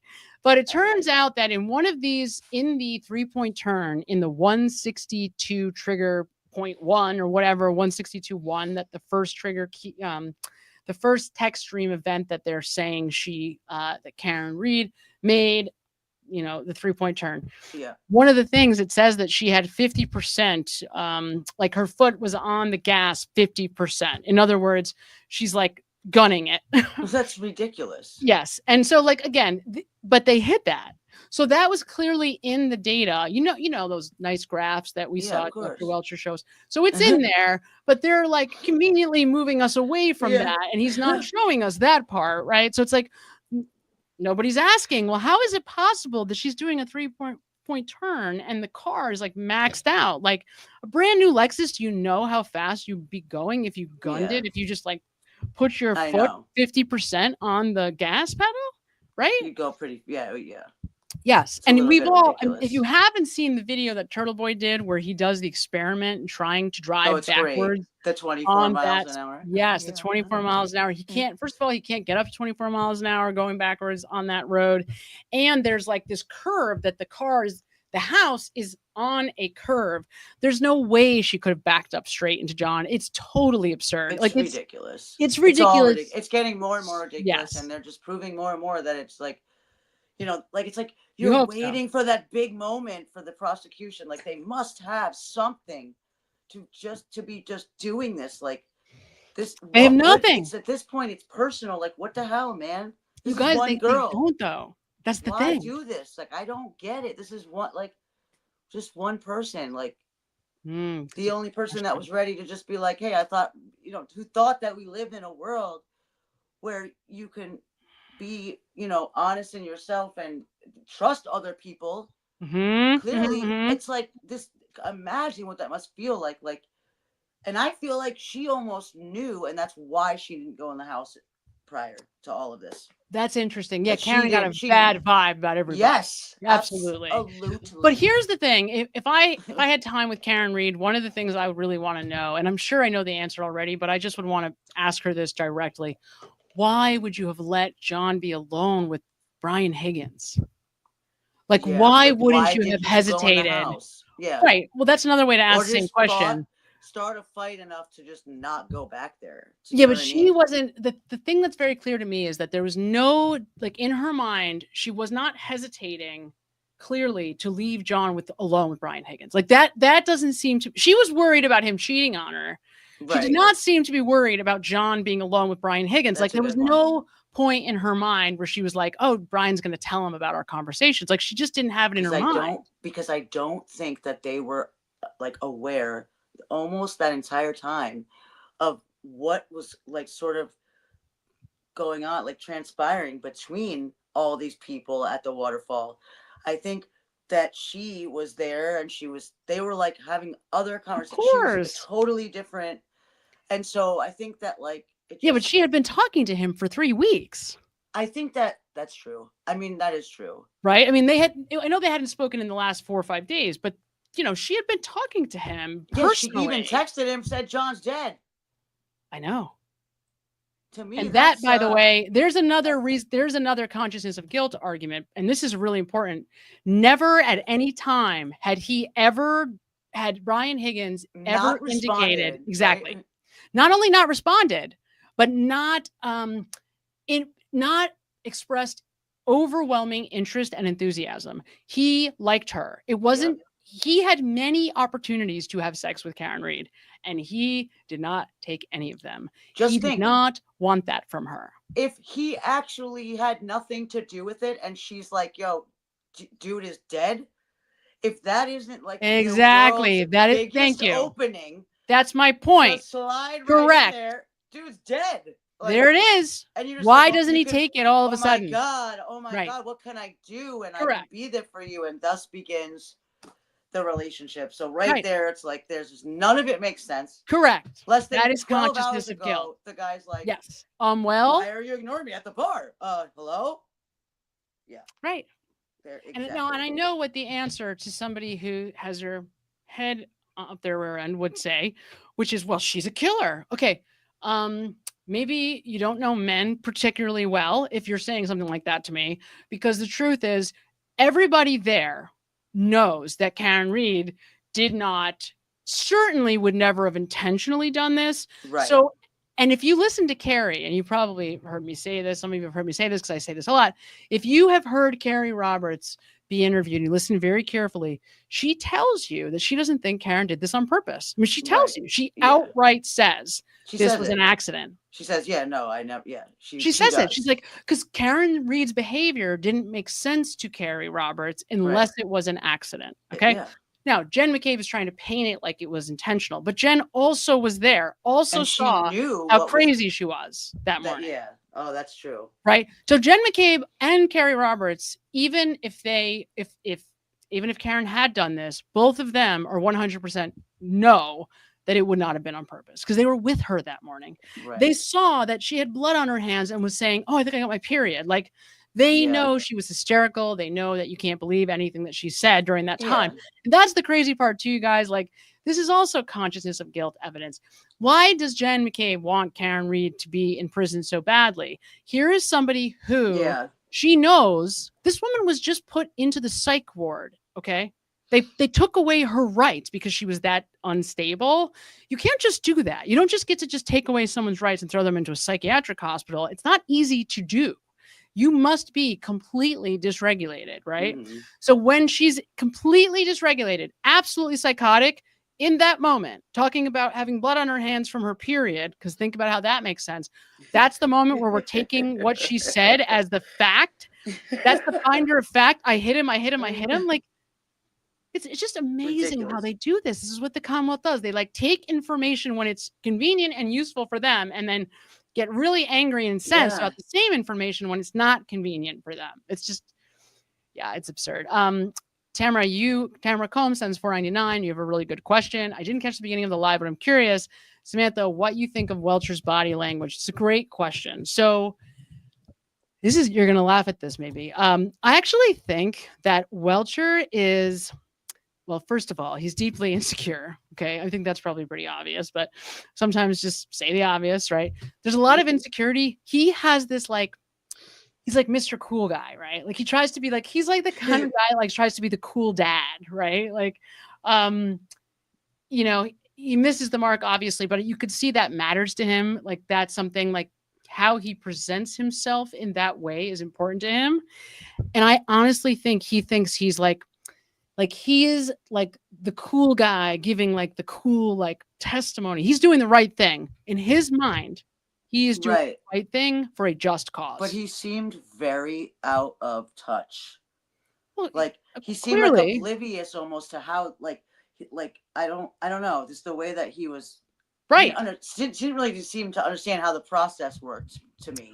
Well, that was kind of, I think, Alessi's whole point. Like everything he said was biased by the fact that he had only even considered information that came directly from Brian Tully, basically, right? Yeah. Like the fact that it was very clear, Jack, if you go back and watch, this man did not know that that there was any question that the taillight had been planted. He didn't know that. He really didn't know that. I don't think he knew anything. He didn't know anything. That's right. He did not know anything. Really like. That's right. It was a little almost. He came in watch, assuming she was guilty, and like it was his he was job doing the right thing, and to do the right thing. He was the main guy. He was the main guy. Like so confused. Like Alessi comes in, like, huh? No, but it was like this. No, and I was like, okay. Even Alessi seemed like he was like, okay, this guy is like doesn't know anything. They kept him in the dark.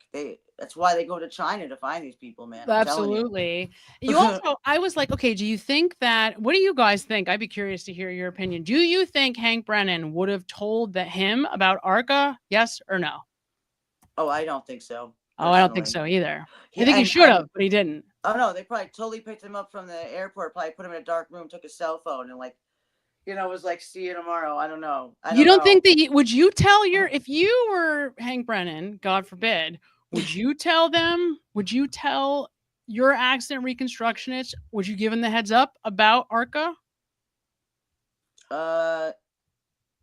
If I was Hank Brennan in this situation, no, that was a bad idea. They should have told him, but I don't think they did. They did not. No, Correct. I don't think they did. They definitely did not. Because no. I don't think you knew anything. I think you was like, it's just some case. Right. This is the deal. Yes. And I don't know. It just seemed like the guy was a smart guy, but was the only one so far that hasn't kind of been hip to the deal here. Here's the thing. So Bella Brat for you makes a really important point. Yes. So maybe. Of course of course they definitely read the report, but how you frame information is really important. So I'm just thinking about myself, right? I'll be 100% honest. I don't always factor in, if you could give me a bunch of information, but if I were in Welchure's position, I probably wouldn't give much credit or pay much mind to ARCA's report either. I would be looking to do my thing, my way. Right. And then maybe, Right. That's the point, right? And that's what he tries to say he did.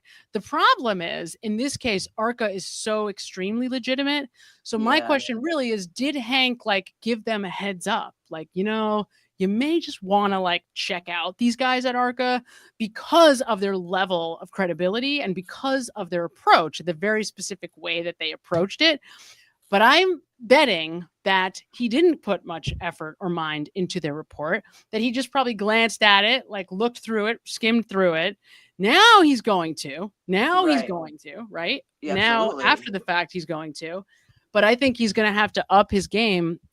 I just don't think he's going to be able to hang at their level. I just don't. I don't think he has the same. These guys are ARCA. These are the best of the best of the best of the best of what they do. I can't wait. They're incredible at this. Really, really, really are. So yes, absolutely, Bella, Brett, for you. He absolutely had the report, but I just don't think that he gave it much actual time, energy, and effort. So you wonder, like, Hank would have said that. Yeah, of course. Maybe. He probably told him not to. I mean, maybe. Isn't that what they're supposed to do? Like prep the witness. So I feel like he prepped the witness like for just to frame his case, but didn't really do a good job of like handling Alessi. I don't know. I was really kind of like taken aback by how out of the loop this guy was. Just like, I'm like, bro, be quiet. So somebody was asking me relax. a question about Welchure. I just wanted to kind of answer that question.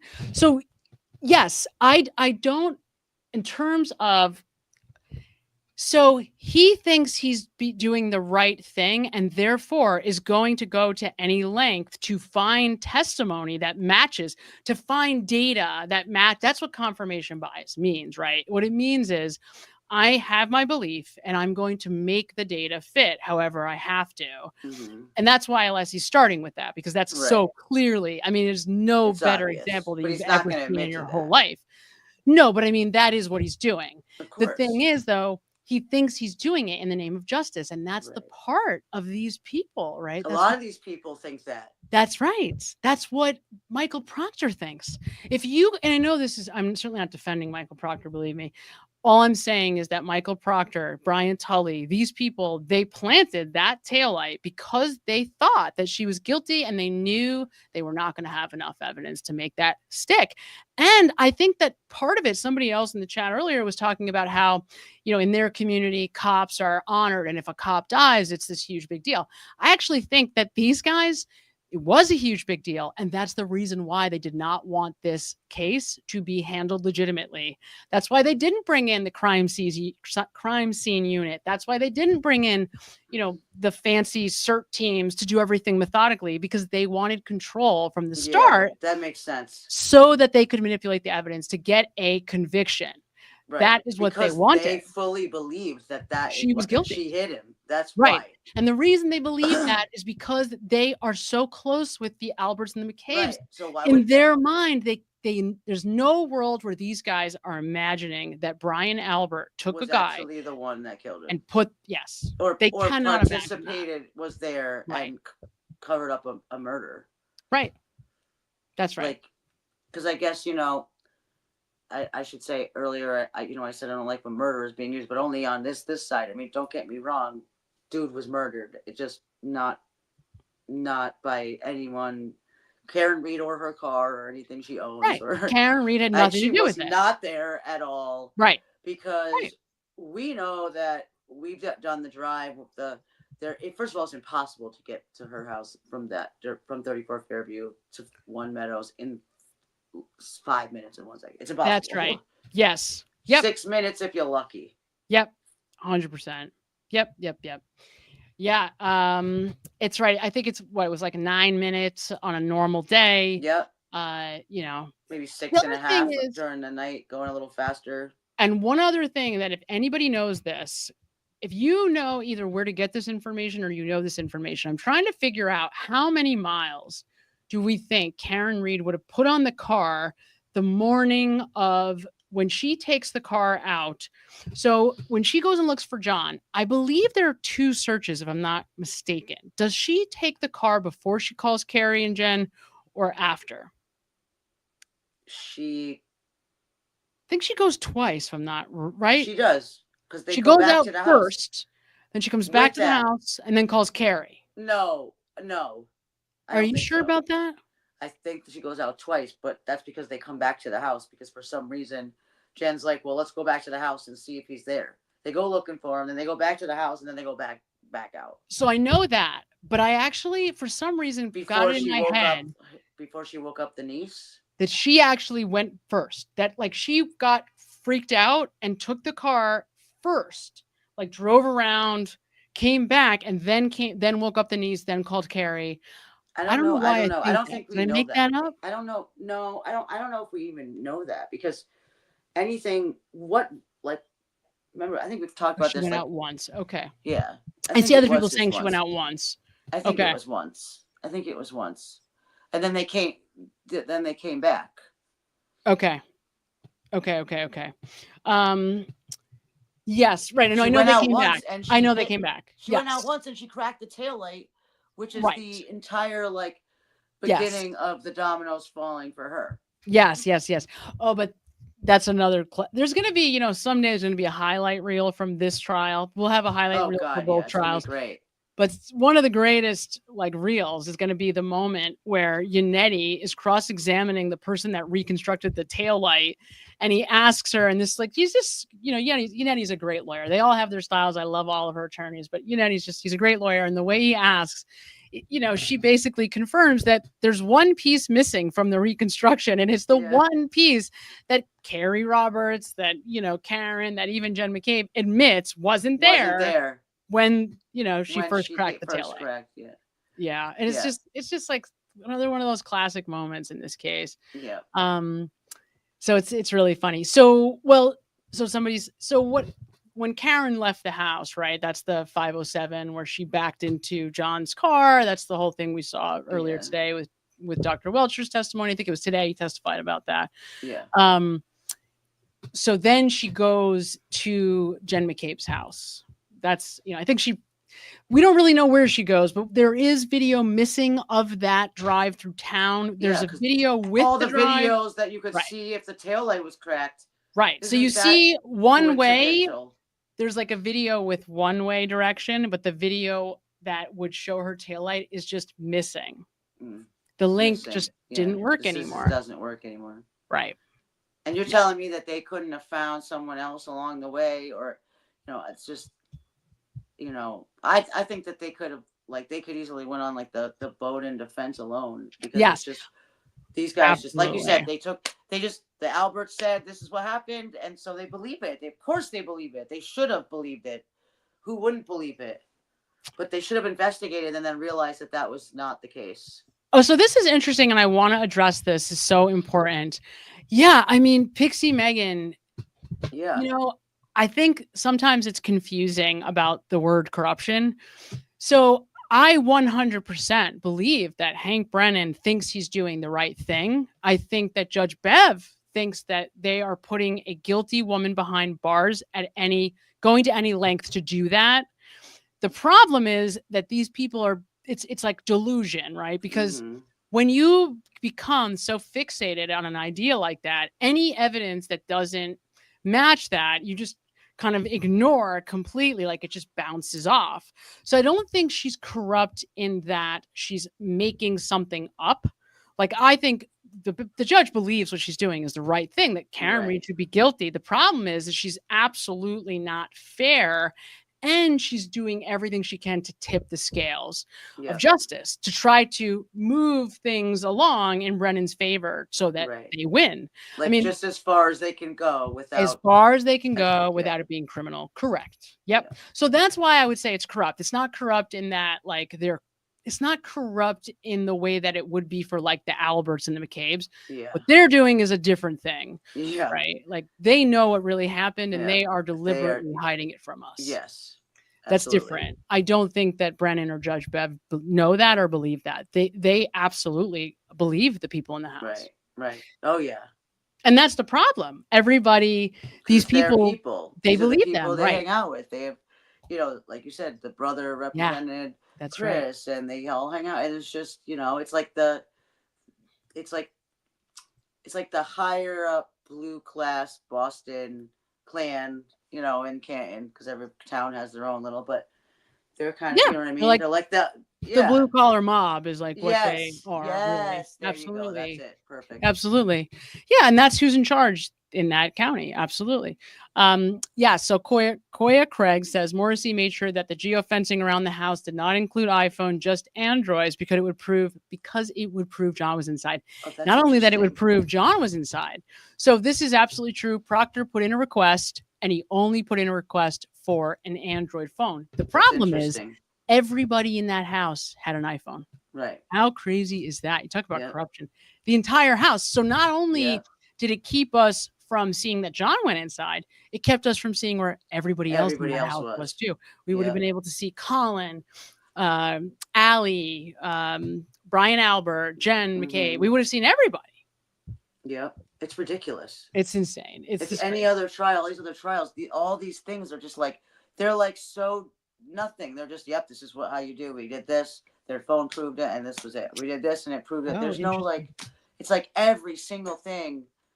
At what point, can we just end this complete nonsense?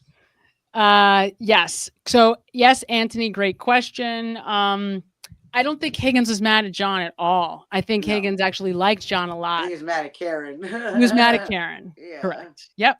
He was mad at Karen. And I think if I'm being, listen, I think John is an amazing human being. And my interest in this case is really mostly because of John. Yeah. But, the bottom line is I think he would have been the person to swing first in this case. If there was a physical altercation, it very likely would have been John, because what you had is Higgins showing him text messages with his girlfriend. Yeah. Like, bro, here's the message of your girl telling me I'm hot. Would you want to see that? So if you're wasted the way that John was, I imagine that might have stirred him up, might have made him swing. Somebody mentioned the dog breaking down the fence or jumping over the fence to knock John down, maybe getting back, in other words, getting out of the backyard and coming into the front yard. And that is how, John was knocked down. Maybe. I don't know. I have a hard time believing that nobody would have heard that. Someday we're going to find out. It's probably going to be in like 25 years, but someday it'll be like, I hope so. All the info finally comes out. I hope so, right? Don't we all hope so? My God, I don't know if this is legit, but have you guys seen this? There's somebody on Twitter who absolutely is saying that if for $3.5 million, if you come forward, they will give you $3.5 million to tell what happened. Yeah. Oh, wow. And it's going up. It started at like 500,000 and then it's like, 600, 700, 900. And it's just going up, up, up, up. And he's got like this whole, I'm sure people have seen it. It's got like this whole exactly how you'll get the money. Like, this is what we'll do. There'll be an account. It'll go into this escrow, whatever. Funny. Yeah. It's really interesting. So, you're like, the Nagels, maybe, I don't know. Somebody, exactly. One of the Albert a total like, innocent kids, bystander that was there that just, they're going to get older, things, somebody's going to, or they're going to find out, they'll find something, overhear a conversation at some point to get more information. I think right now they're all just sort of, I think that right now the Alberts and the McCabe's no one likes them. So they only have each other. So, it's pushing them closer together. Yeah. And so I feel like that's true. Eventually, didn't Higgins like stop talking to them too, like right after that? Immediately. Yeah. Since like the day after this happened. Because Colin's a murderer. Yeah. And then everyone just did what Brian and Jen said to do. That's it. That's what they did. That's what we do. But there's a lot of these people. That is a police officer. There's 4 McCabe girls. There's six Albert kids. Is that right? Is Brian has, no, maybe 5. They have the 2 twins. Brian Albert has 3 kids. Caitlin Albert, Brian Albert Jr., twins. So that's at least 4. Okay. He has 4. There might be another brother. No, I think that's right? I think Brian Albert has 4, maybe 5. Might be another brother somewhere. And And then Chris and Julie have 3. I mean, this is a huge, my point is it's an enormous family. Like somewhere, one of these kids, assuming that all of the children know what happened, Or they'll really tell happened. someone, they'll get close to like in a relationship, have a moment, just they can't, just to get it off their chest. A best friend. It's gonna come out. It's gonna come out. It's gonna come out. It just can't right now. There's just not too right much now. going. You know, it's too big. It's too high.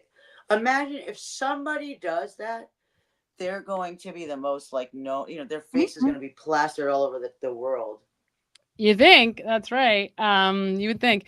Good question. So Julie Davis sends 10 and says, "Where are John's socks?" Great question. Yes, we see them clear as day in the hospital. right? It's a great question. I'd love to know. I don't know why, and nobody ever brings it up. It's something that I've been asking a lot for years. I have no idea why. I have no idea what happened to them, and I don't know why the cops never took the socks. Right? I mean, it's just bizarre.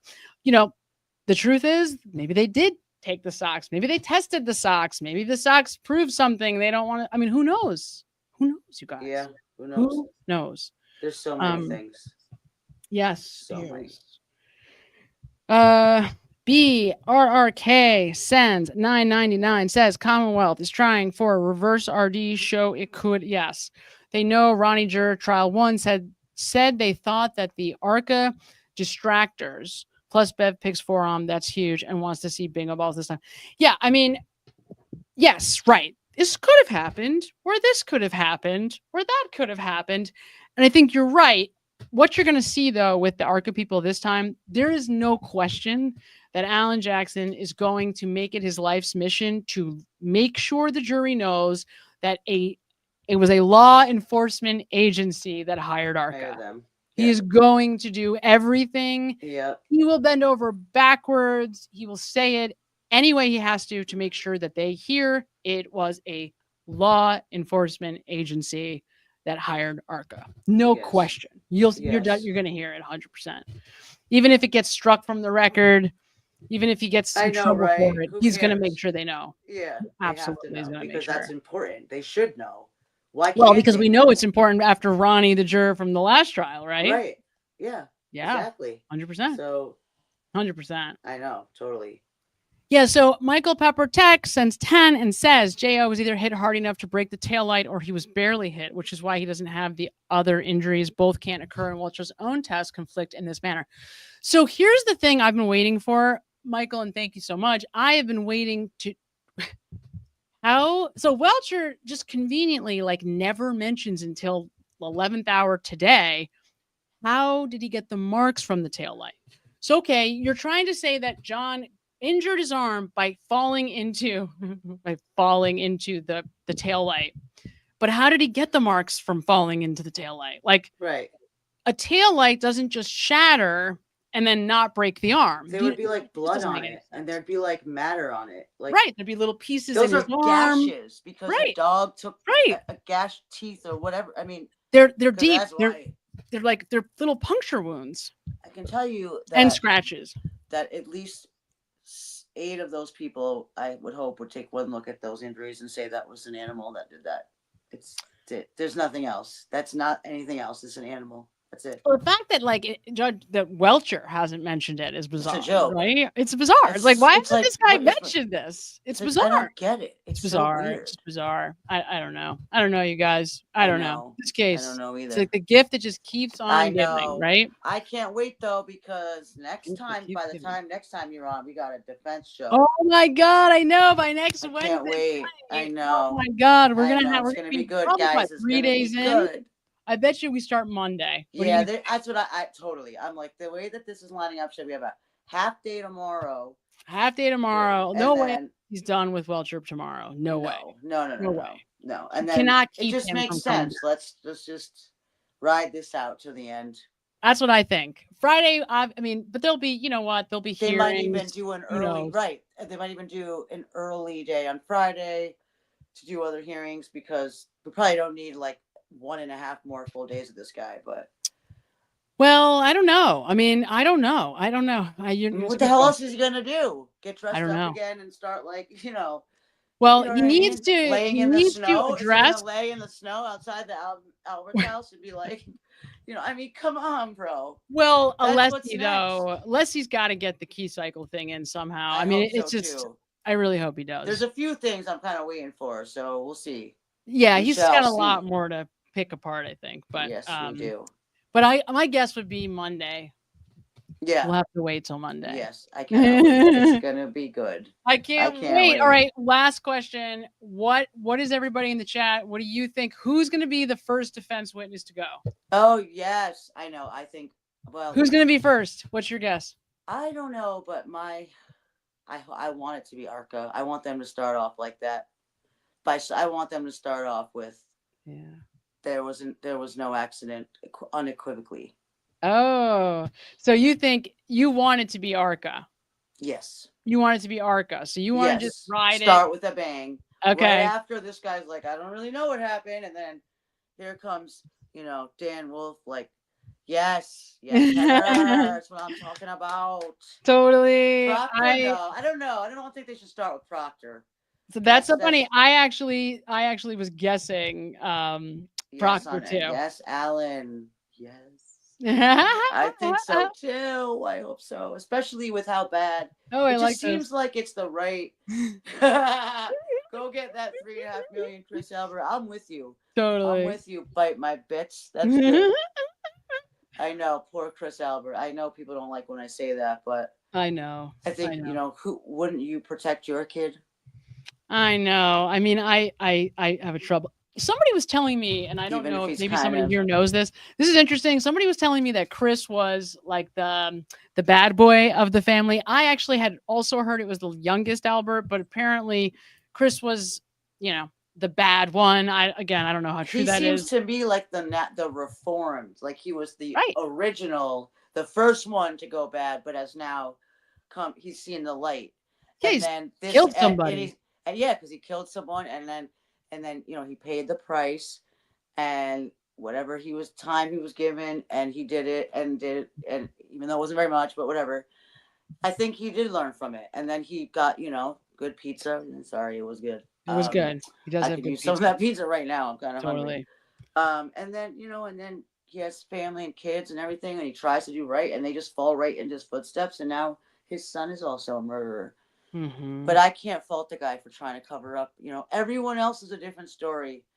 But I fully, wholeheartedly, until I see any other evidence that tells me otherwise, believe that Colin Albert is the murderer. And because of that, I do have a little bit of a place in my heart for Chris. I do. Yeah, I do too. It's tough, but everyone else can go to jail. All right, you guys, it's late. It's time for bed. We thank you so much from the bottom of our hearts for your support. It's amazing. Totally. It's just like it's like therapy. This is therapy because this case is going to put us all in the hospital. It's hard. It's hard, right? It is so hard. So I so much appreciate all of you, each and every one of you. Thank you so much. Enjoy the next few days of this disaster, and just keep praying that this someday ends, with a W for Karen Reed. Well, we'll celebrate. Yeah, well, there's going to be a party of the century. Yes, it will be. It really is. Party of the century. All right, everybody. Good night. Good night. Good night. Good night.